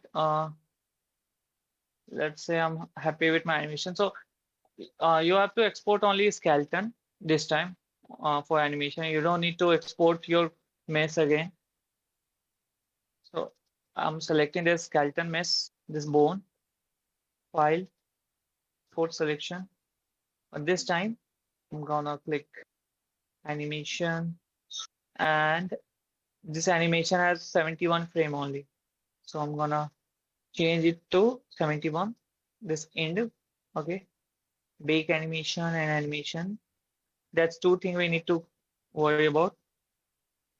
And then I'm gonna quickly save this guy, name and name, right? And hit export.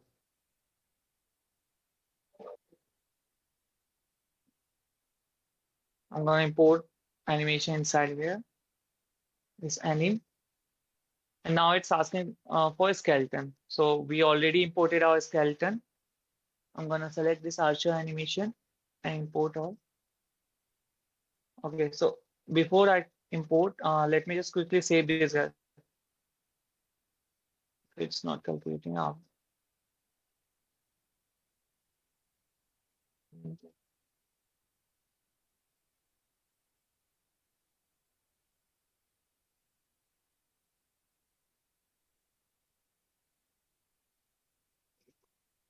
Cool. Now let's import again. Select my skeleton, right?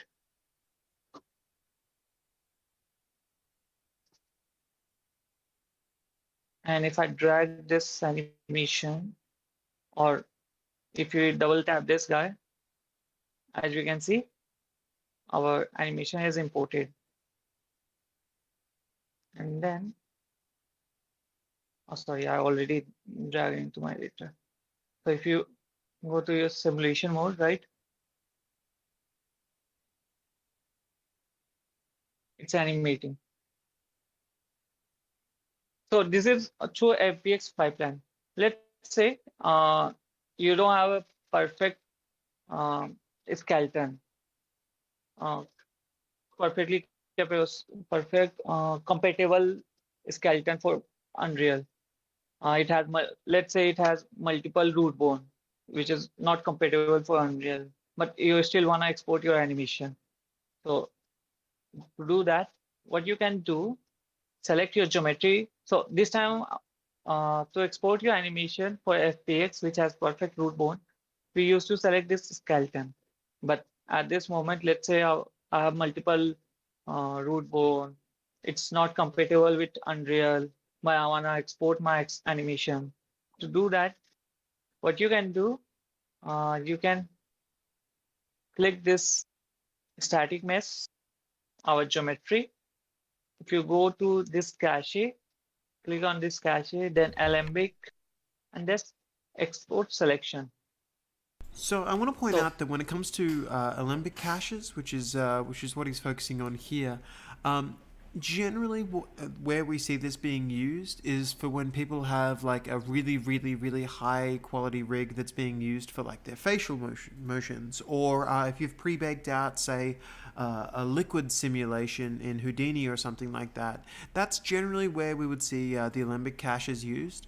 And the reason for this is like the file size and just generally exclusively baked out nature does make them quite tricky to use in a real-time workflow, because it is kind of coming from somewhere else. So while this is being demonstrated on this type of character, keep in mind that like the use case is a little bit different. right now, if you pay attention to this, we don't need to change anything. But if you really wanna, you can always just select your start frame and end frame. But I'm gonna stick with my time slider.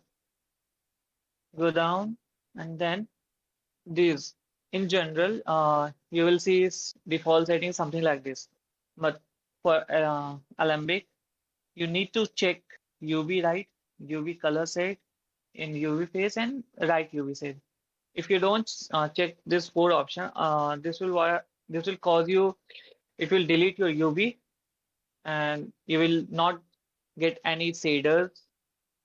Basically, you'll not get any material slot. So at this moment, this character has multiple shade material assigned on it. But if you uncheck this guy, it will assign only one material to this guy, and even this geometry has UV, and it will delete the UV if you don't select this guy. But I'm selected this guy right UV, so it is storing up my UV data, and then I'm gonna export this one. Let me just quickly copy the path.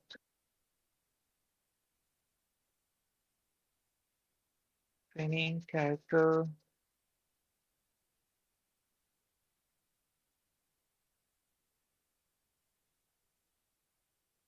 Edit anim underscore lm, and then for this.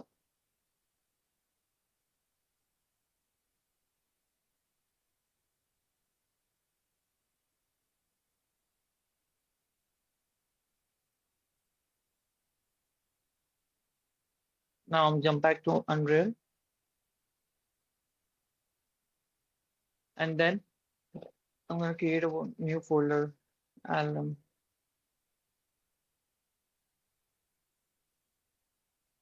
Drag this guy, and now you can see a couple of options, right? So here it's saying import type under Alembic. So if you stuck with this static mesh, then it will give you only pose, right? The first frame pose. But another is geometry cache and skeleton. So geometry cache is pretty heavy. It will cause you more performance cost. So I will suggest you to use this skeleton. And this skeleton, it's very optimized. It's Let me just quickly give this first name to last name 71. Okay. And when you select this skeleton, it will give you one static mesh, one animation, and one skeleton. So basically, I exported my geometry, but it will give you one root skeleton, only one root skeleton where you can move your geometry. And then go down. You can always change the orientation. So I'm exporting from Maya, where the axis is Y, up, and in Unreal, G is up, Z is up. So I'm changing the rotation, and then I'm gonna hit import.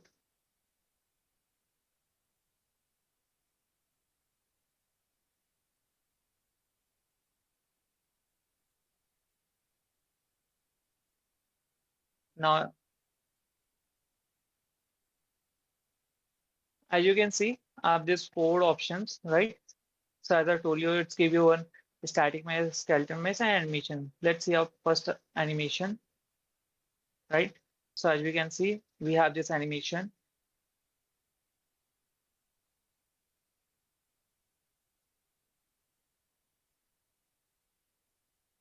We have this skeleton. So as I told you, this will give you only one root bone.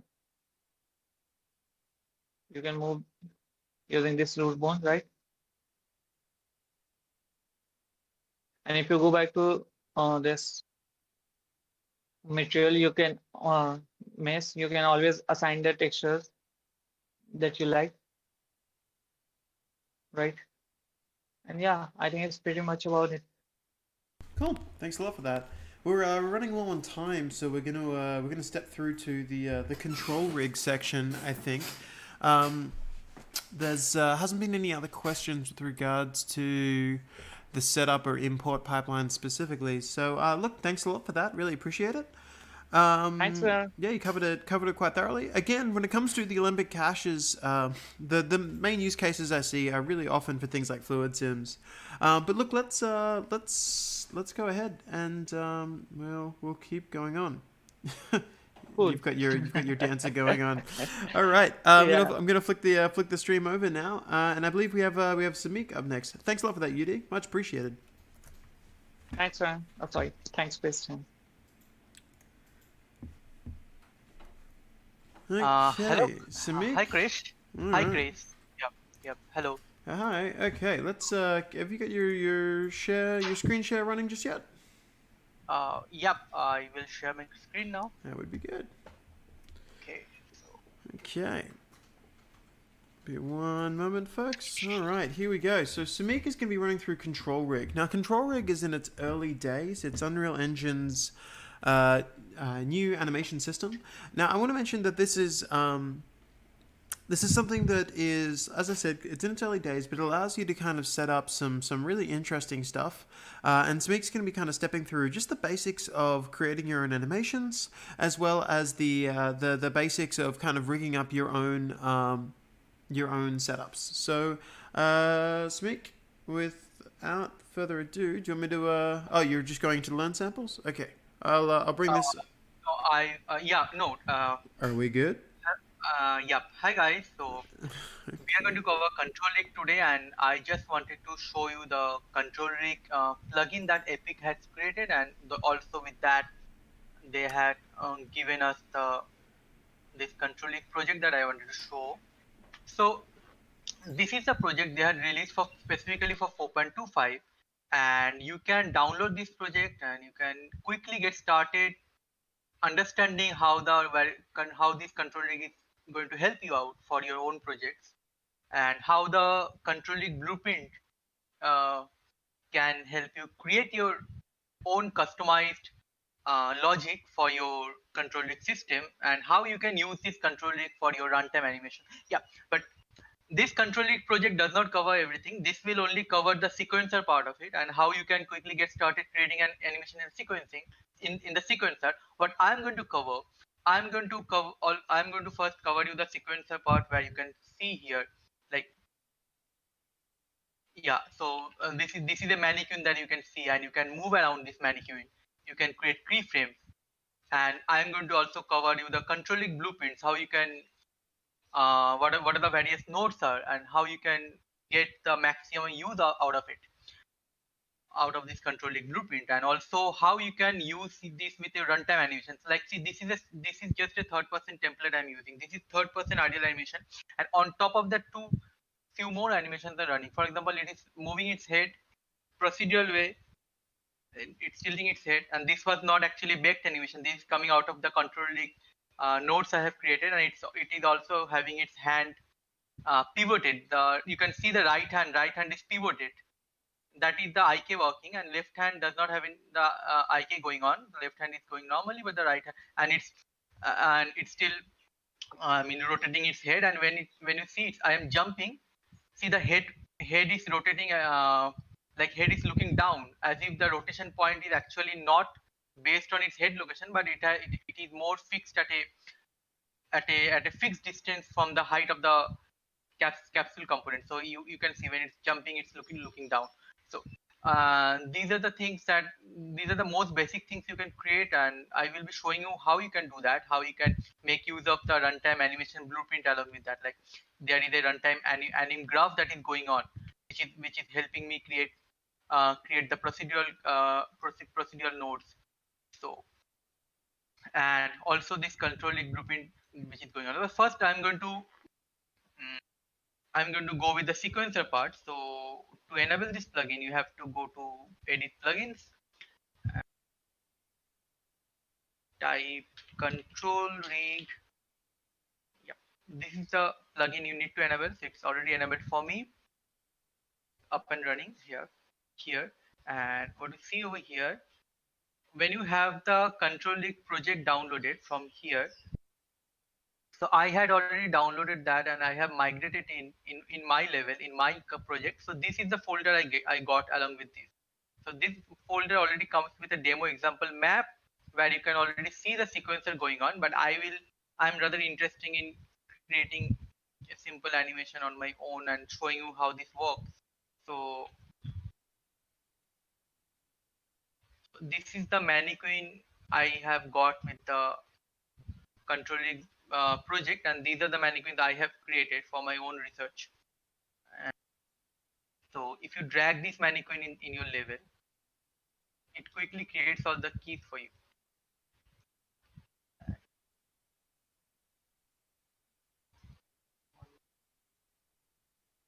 Yeah. So if you don't have any sequencer already in the level, it automatically creates a sequencer along with that also. And you can see you see these controls over here. So these are the IK control that you can quickly use to move the feet up and down. These are the pelvis control. The spine controls are there, and you can rotate the spine. And these are the hand control, which also take advantage of the IK system that Epic have created for us.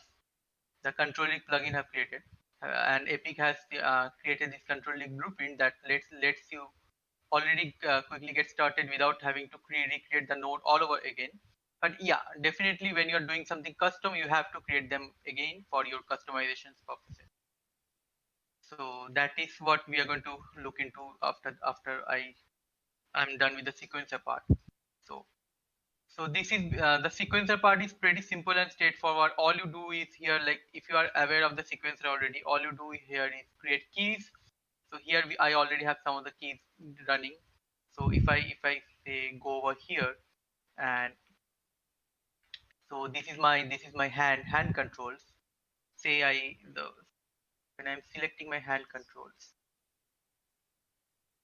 my left hand control. This is the left hand control.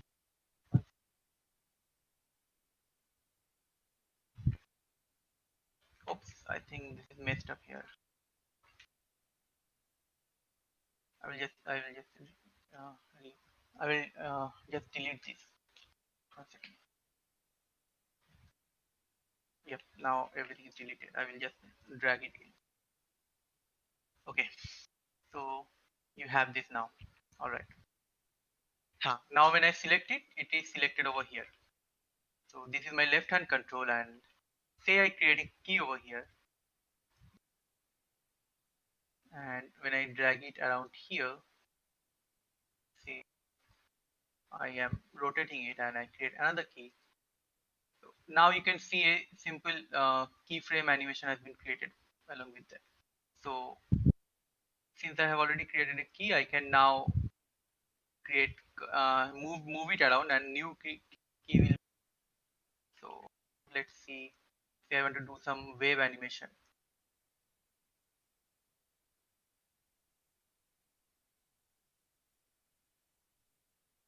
You have to drag it. So this is the IK system which is working. So when you are moving around, the elbow and this upper arm is also being moved around in a realistic manner. So if I want to do some wave kind of thing, so this is a keyframe.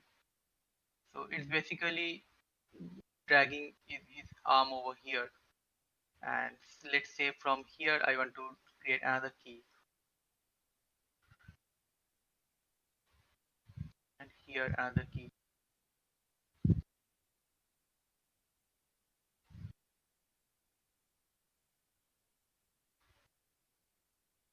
Okay.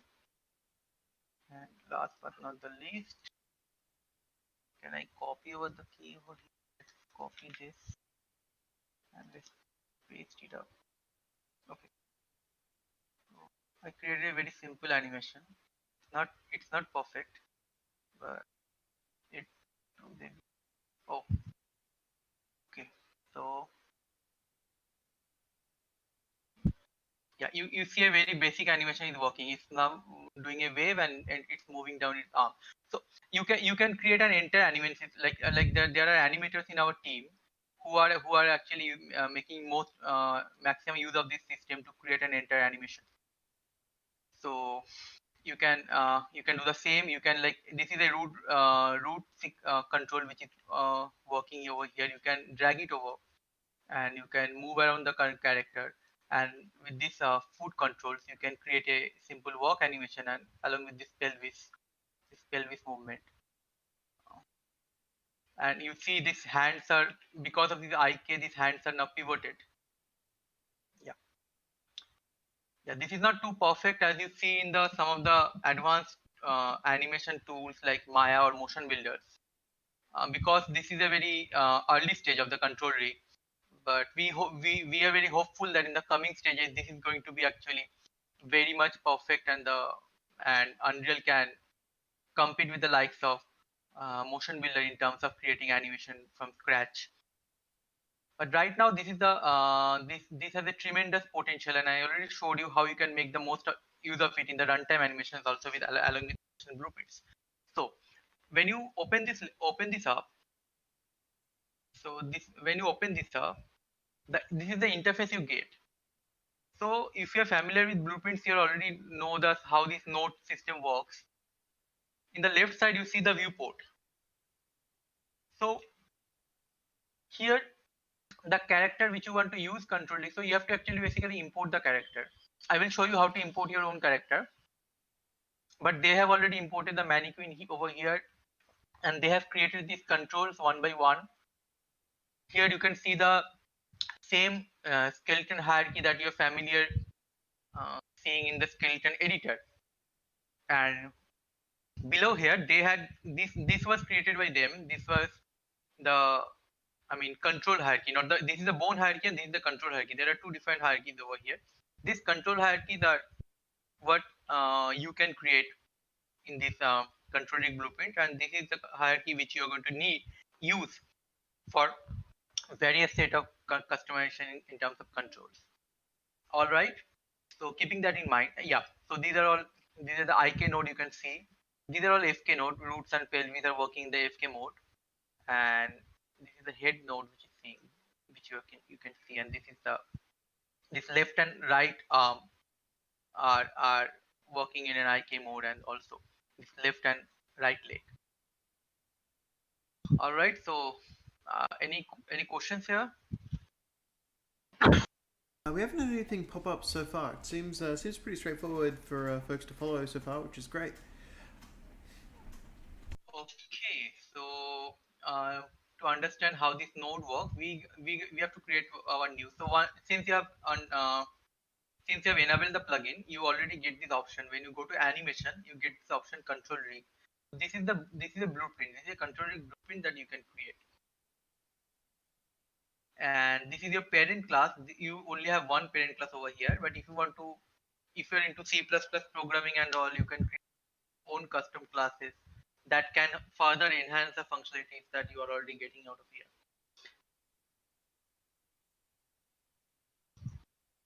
Custom.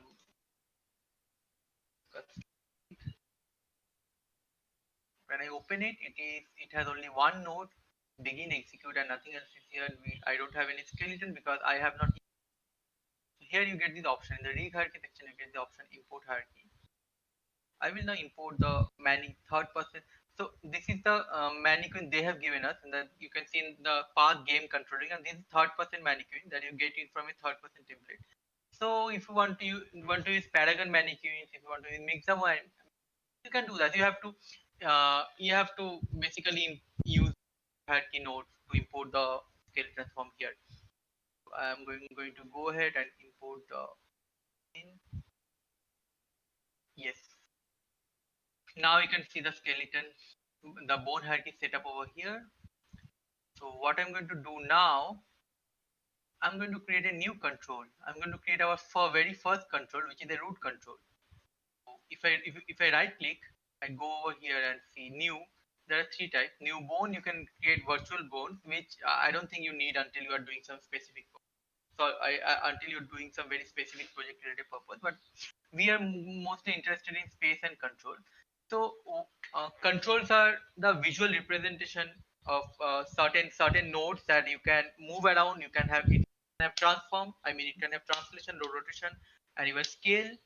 That you can map with certain bones, or you can map one control with multiple bones. However you want to do that, you can create procedural animation using control. There are a lot of nodes that let you do that, and so we are going to look into that. So and what space is new space.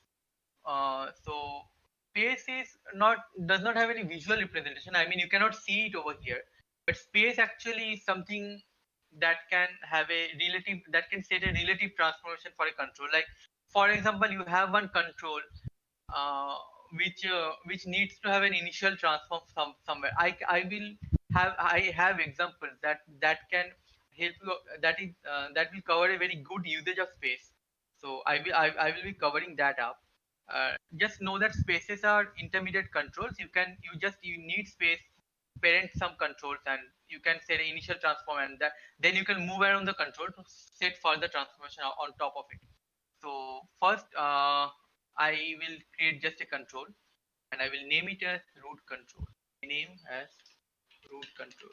So in the viewport, you see this gizmo over here, and in the right side, you see the details panel. So in this details panel, you see the gizmo name. I am going to change the gizmo name. This basically determines the shape of the gizmo. And I will go to hexagon thick, and I can also change my color, and I can also set a custom gizmo transformation over, which I don't want to do right now. But just know that this is a very handy option if you want to have a custom, have a transform offset for your gizmo. You can do that from here. Transformation rotation offset. Color I change it to, yeah. So now I want to map this root control with my root bone. So what I want to do is when this root control is moving, the root bone will also move. So let's do a right click here in this graph. So okay, so this is a begin execute graph. This is the most important graph that we see over here, because all the executions happening out of this node. This is a single graph which you need to connect from all the other nodes that you want to execute basically. So I will be our very first node, get control transform. Yeah, this one. So there are two options you see: get control initial transform and get control transform. What are the difference between these two? Initial transform will give you the very initial position or initial transformation of the control, and it will not change with time. It will not if you do some change your controls position over time, it will still transform will still give the transformation of the control at the very first time you created. And so you can set the initial transform. So if you want to have this initial transformation route over here, all you need to do is, with this control selected, you will do a right click over here, and you can see set initial transform from current. And so this is going to set the initial transform over here. Now my initial control transform is set it over here. I want to so I want to get the control's current transformation and not the initial transformation. Current transformation will be get from here, get control transform. So now you see global space. So global space and local space are pretty self-explanatory. Global space will be the absolute space, which is or the component space rather, and the local space will be relative to its parent all of it. The global space is not going to be the control space, but not the world or bone space that you see over. So if you have this bone and you are moving over your actor, you will not get the global space of the control rig based on your actor's location.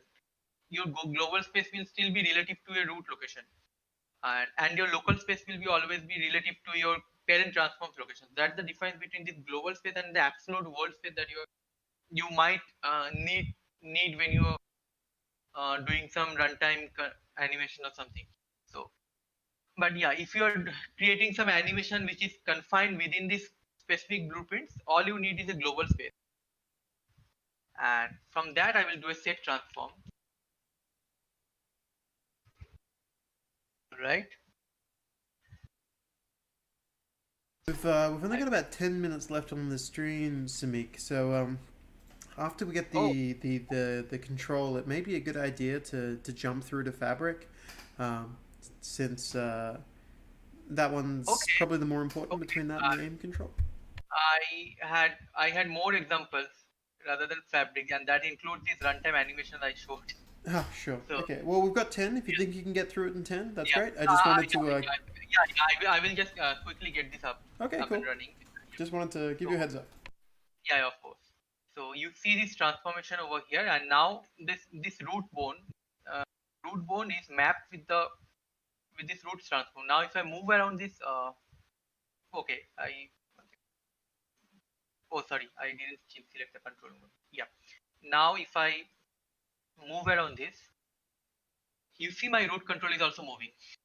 So next I will show you one IK control. So basically all other controls are, if you're creating pelvis controls over here, all other controls are pretty self-explanatory, and these are all SK controls, and all SK controls work in the same manner. So in this case, you do not need any transformation, because transformation make it look. I mean, sorry, if you are having the transformation over here, so this is something something you do not need. So if you do not want to do that, you can just get the set rotator. You can just set the rotation of a bone rather than setting its central transform. And so these are all FK nodes which work similar to what you're doing here. You can get control transform, you can get control rotation and translation and all. And now next we are going to create a single IK node. Next select control, rename, let's see, left hand IK. Now I see another gizmo.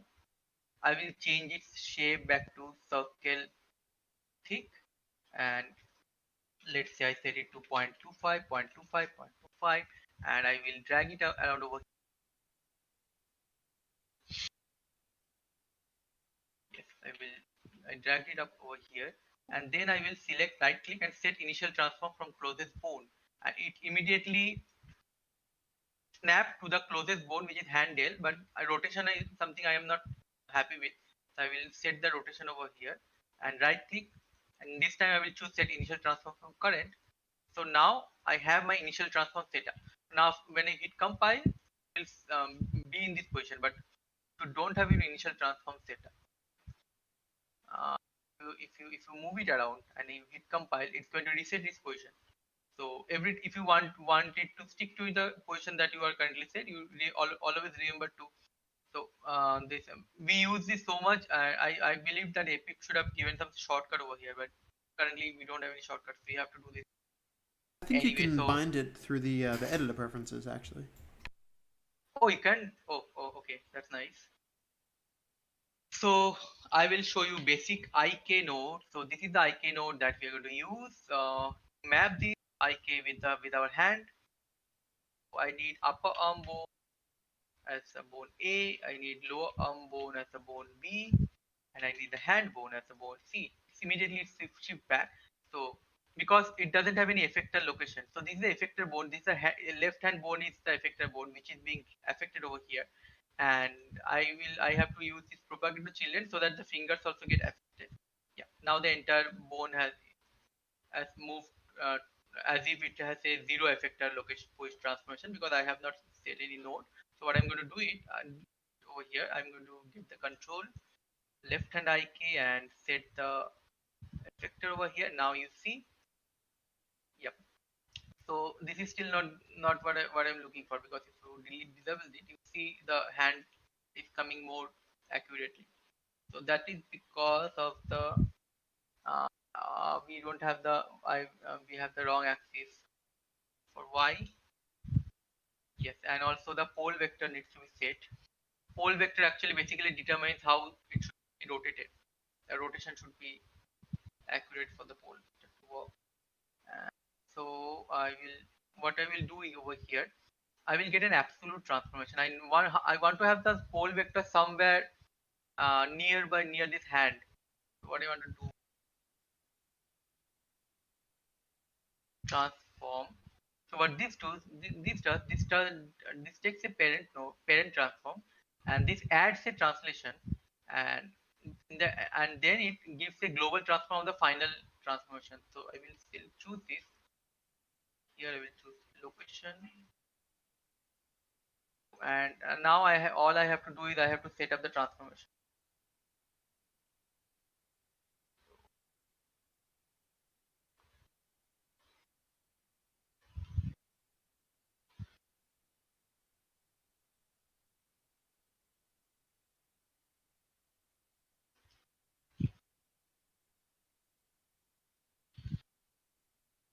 Right, and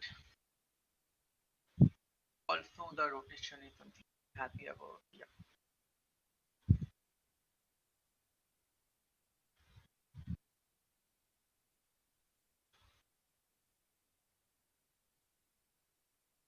yeah, you can play around with this value until you get the correct position.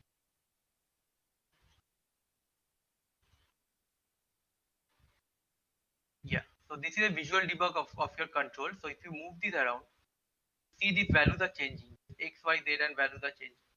So you have to just right click and enable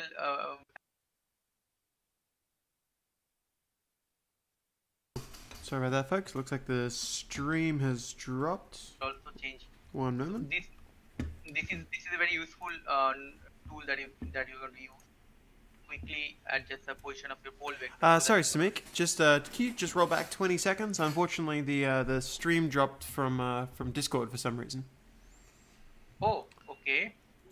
So what I was saying is there is an option that to add the visual debug over here. So you add a visual debug, and then you set the control pin value. So that what that will do. So that will give you this gizmo, and you can move around this gizmo, and that is going to set the pole vector for you. Yep. I add this control pin value, and now this around. You can see I can accurately now choose the location of the pole vector that I want. This is very let's keep it somewhere here. Okay. Also, if you're not happy with the rotation,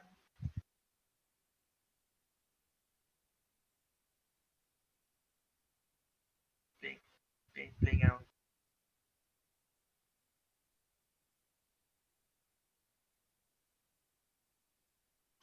Okay, so next what we're going to show, I am going to show the fabric IK.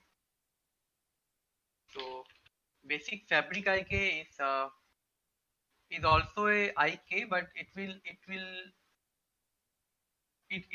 can be used to move the entire body in a way that works with how you move a fabric.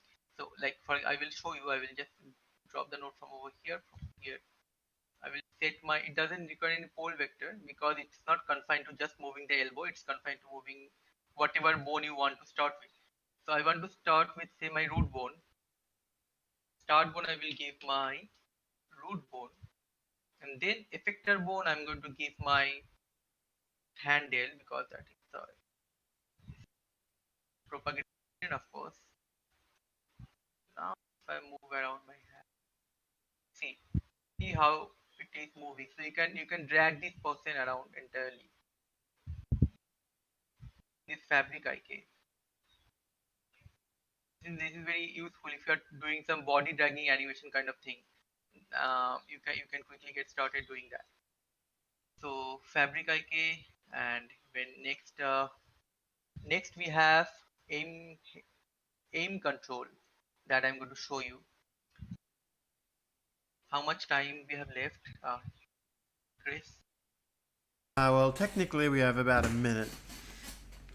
Oh, that's not enough. Okay. Okay, so what aim control does, aim control is going to like for example, if you want to set a specific aim or like a look at target for a specific bone, aim control is going to help you out. So I can set a head aim. Yep, that's not what we want. Primary axis, secondary axis for primary, fine.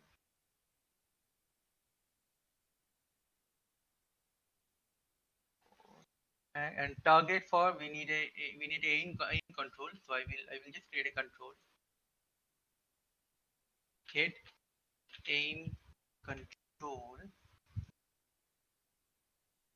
So I got this for transform translation. So I will drag it around the target where it is.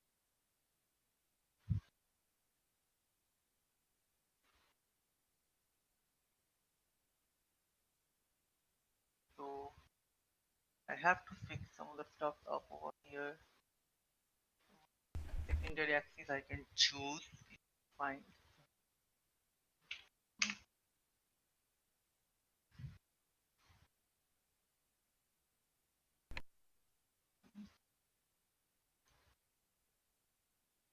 Was it the space you're in? Yeah, I have to, yeah, right. I have to set the transformation of the head first. I mean, like, let me quickly do that. We're Yeah, right. Yeah. Get. So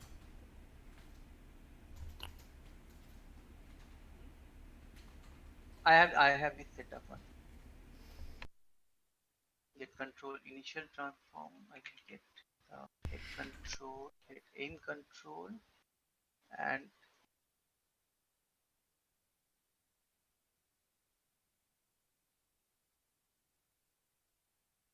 Fortunately, we're pretty much out of time, Simic. okay. So yeah, I have to set some offset here so that the head is accurately. So what I use over here. So for example, I can set some offset over here, and then so what this does, this creates an offset that you can use for your head control. Okay, I can, yeah, fine. Translation I can.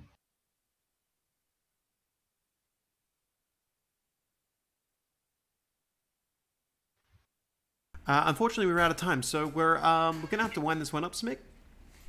All right. So yeah. So now it's fine. No, not this one. Yeah.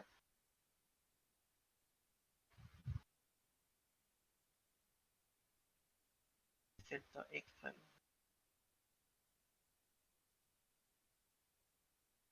Okay. So I have to set this up actually to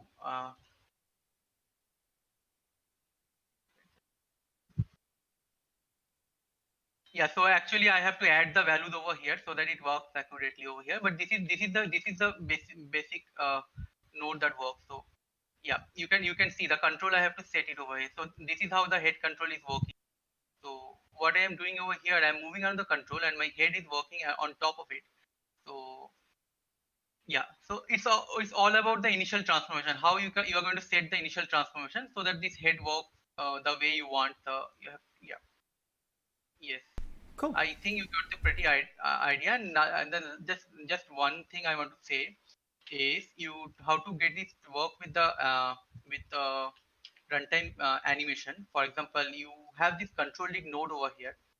What this controlling node does, controlling node creates your controlling animation on top of your existing animation. So how and you can assign some of the variables over here. So get, for example, if you want to get a float variable, this is the option. So get a parameter. Uh, so here, like adding, I am say for example, I'm adding some of the values. You can set this with a parameter. You can name the parameter like head control offset. You can name the parameter and you can set it along with that. So now you have a control offset, and now when you go over here and say I delete this, I again select a rig, control rig, and yes, here you have to choose the rig that you have created. Here, this is the one I have created, custom rig, and you see I am already getting this option, head control offset. What is the date? Yeah, head control offset. So I'm getting the variable option. I will use this pin and I can connect it with a variable head offset, and this variable you can set it up. This variable you can set it up in your runtime. You can add your custom animation logic that you can set this up in runtime, and this the same way you can also how it's working over here. The same way you can also make use of your hand IK and your also finger IK, however you want, your foot IK. So all it comes to creating an additional variable from your on your control rig, and then using the variable in your animation blueprint, and you're good to go. So I'm unfortunately we are out of time, so I will not be able to show you how to go ahead and implement that. But over to you, Chris. Cool. Thanks a lot for that, Simic. I'm just going to drop the stream on that one. So yeah, unfortunately, we kind of ran out of time because we told folks it would be 2.5 hours. We've got to handle other stuff too. So I'm gonna switch over to Q&A. I'm going to switch over to Q&A now. So we'll have Alex, if you're able to join in on this one, that would be great. So if any folks do have questions, now's the time to do it. Samik, you're still running that live stream in the frame at the moment. So so if anyone has questions regarding like Q&A stuff that we want to focus on, any of the pipeline questions that may have popped up today, while we have all of the folks here, now's the time to do it. So by all means, please let us know, and we're happy to allocate a little bit of time for that. Thanks again to the Green Rain team. Sorry about having to cut you off there, Samik. We just kept kind of like. Thanks for having us, Chris. It's been a pleasure. It was good. It was good. The mocap and the face anim stuff at the start were a lot of fun. I was glad we got to step through Jeff's session as well, and then we had the entire pipeline from UD as well as control regress Samik. So there was quite a lot of content that was covered in this overall. Do we have any questions for anyone on the Green Rain team, or to Alex and myself with regards to anything as part of the competition, or things you may be after clarity for, or anything like that? There's actually one thing I'm going to copy into the chat is here's a link to the full scene importing documentation, which UD went into earlier, and I can give you a better idea of importing hierarchies, importing into a blueprint versus importing into the level, etc., etc. So hopefully that's useful to folks. But yeah, if anyone, Chris, do you mind swapping to the cameras? Oh, sorry. I just realized I had not switched over to the cameras. My mistake. Sorry about that. So yeah, if anyone has any questions, pop them up there. Karen, someone's asked if there's a link to the Green Rain channel for some of the extra information you mentioned. Yeah, sure. If you don't mind dropping a link into the chat, that would be great. I will do that. Okay. Yeah, so we're going to be releasing more tutorials on our YouTube. So yeah, please keep an eye out there. Control rig. We're going to have some stuff there, motion capture as well, and yeah, just in general, general Unreal tutorials as well. So yeah, please, I'll share a link to that. It's worth noting again that like control rig is new. It's in beta, and it's while it's already reasonably powerful, there are some pretty great features that are coming in 4.2.6 and beyond. So control rig, like as it develops for more and more, is going to be a really, really powerful platform for folks to develop their own animation content and adapt existing animation content. So we're pretty excited to see where that goes. It looks like we don't have any questions that are popping up in the chat this time around, outside of further information on Green Rain's channel. Yeah, I'm gonna put that in the chat right now. There we go. Okay, should be in the chat now. Cool. Well, in that case, thanks again to the Green Rain team for participating in another session. We really, really appreciate it. Thanks, Chris. We Alex and I hadn't done any mocap work and such, so it was really lovely, especially to kind of have something there. It was great to have a spotlight we learned a ton too on the projects too. So that was really great. So look, it looks like we're good for the Q&A portion. So I guess have a good afternoon, everybody, and hopefully I'll see some of the folks participating in the challenge around for the intro to Blueprint session in just under 2 hours' time. So thanks a lot. Have a good day. Thanks, Chris. Thanks, Alex. Bye. See you. Bye. Cheers.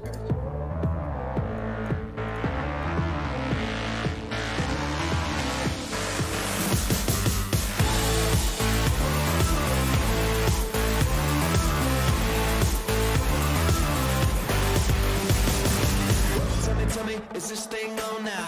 I've been working long like a marathon now. Tying up words, making them a bomb now. Tell me, who turned on the alarm now? I got a message when they put it in a song now. I'll see you later, all the haters got it wrong now. We're touching the lightning, we're coming alive, yeah. We're feeling inside, yeah. We got the power. Yeah. Come on. We got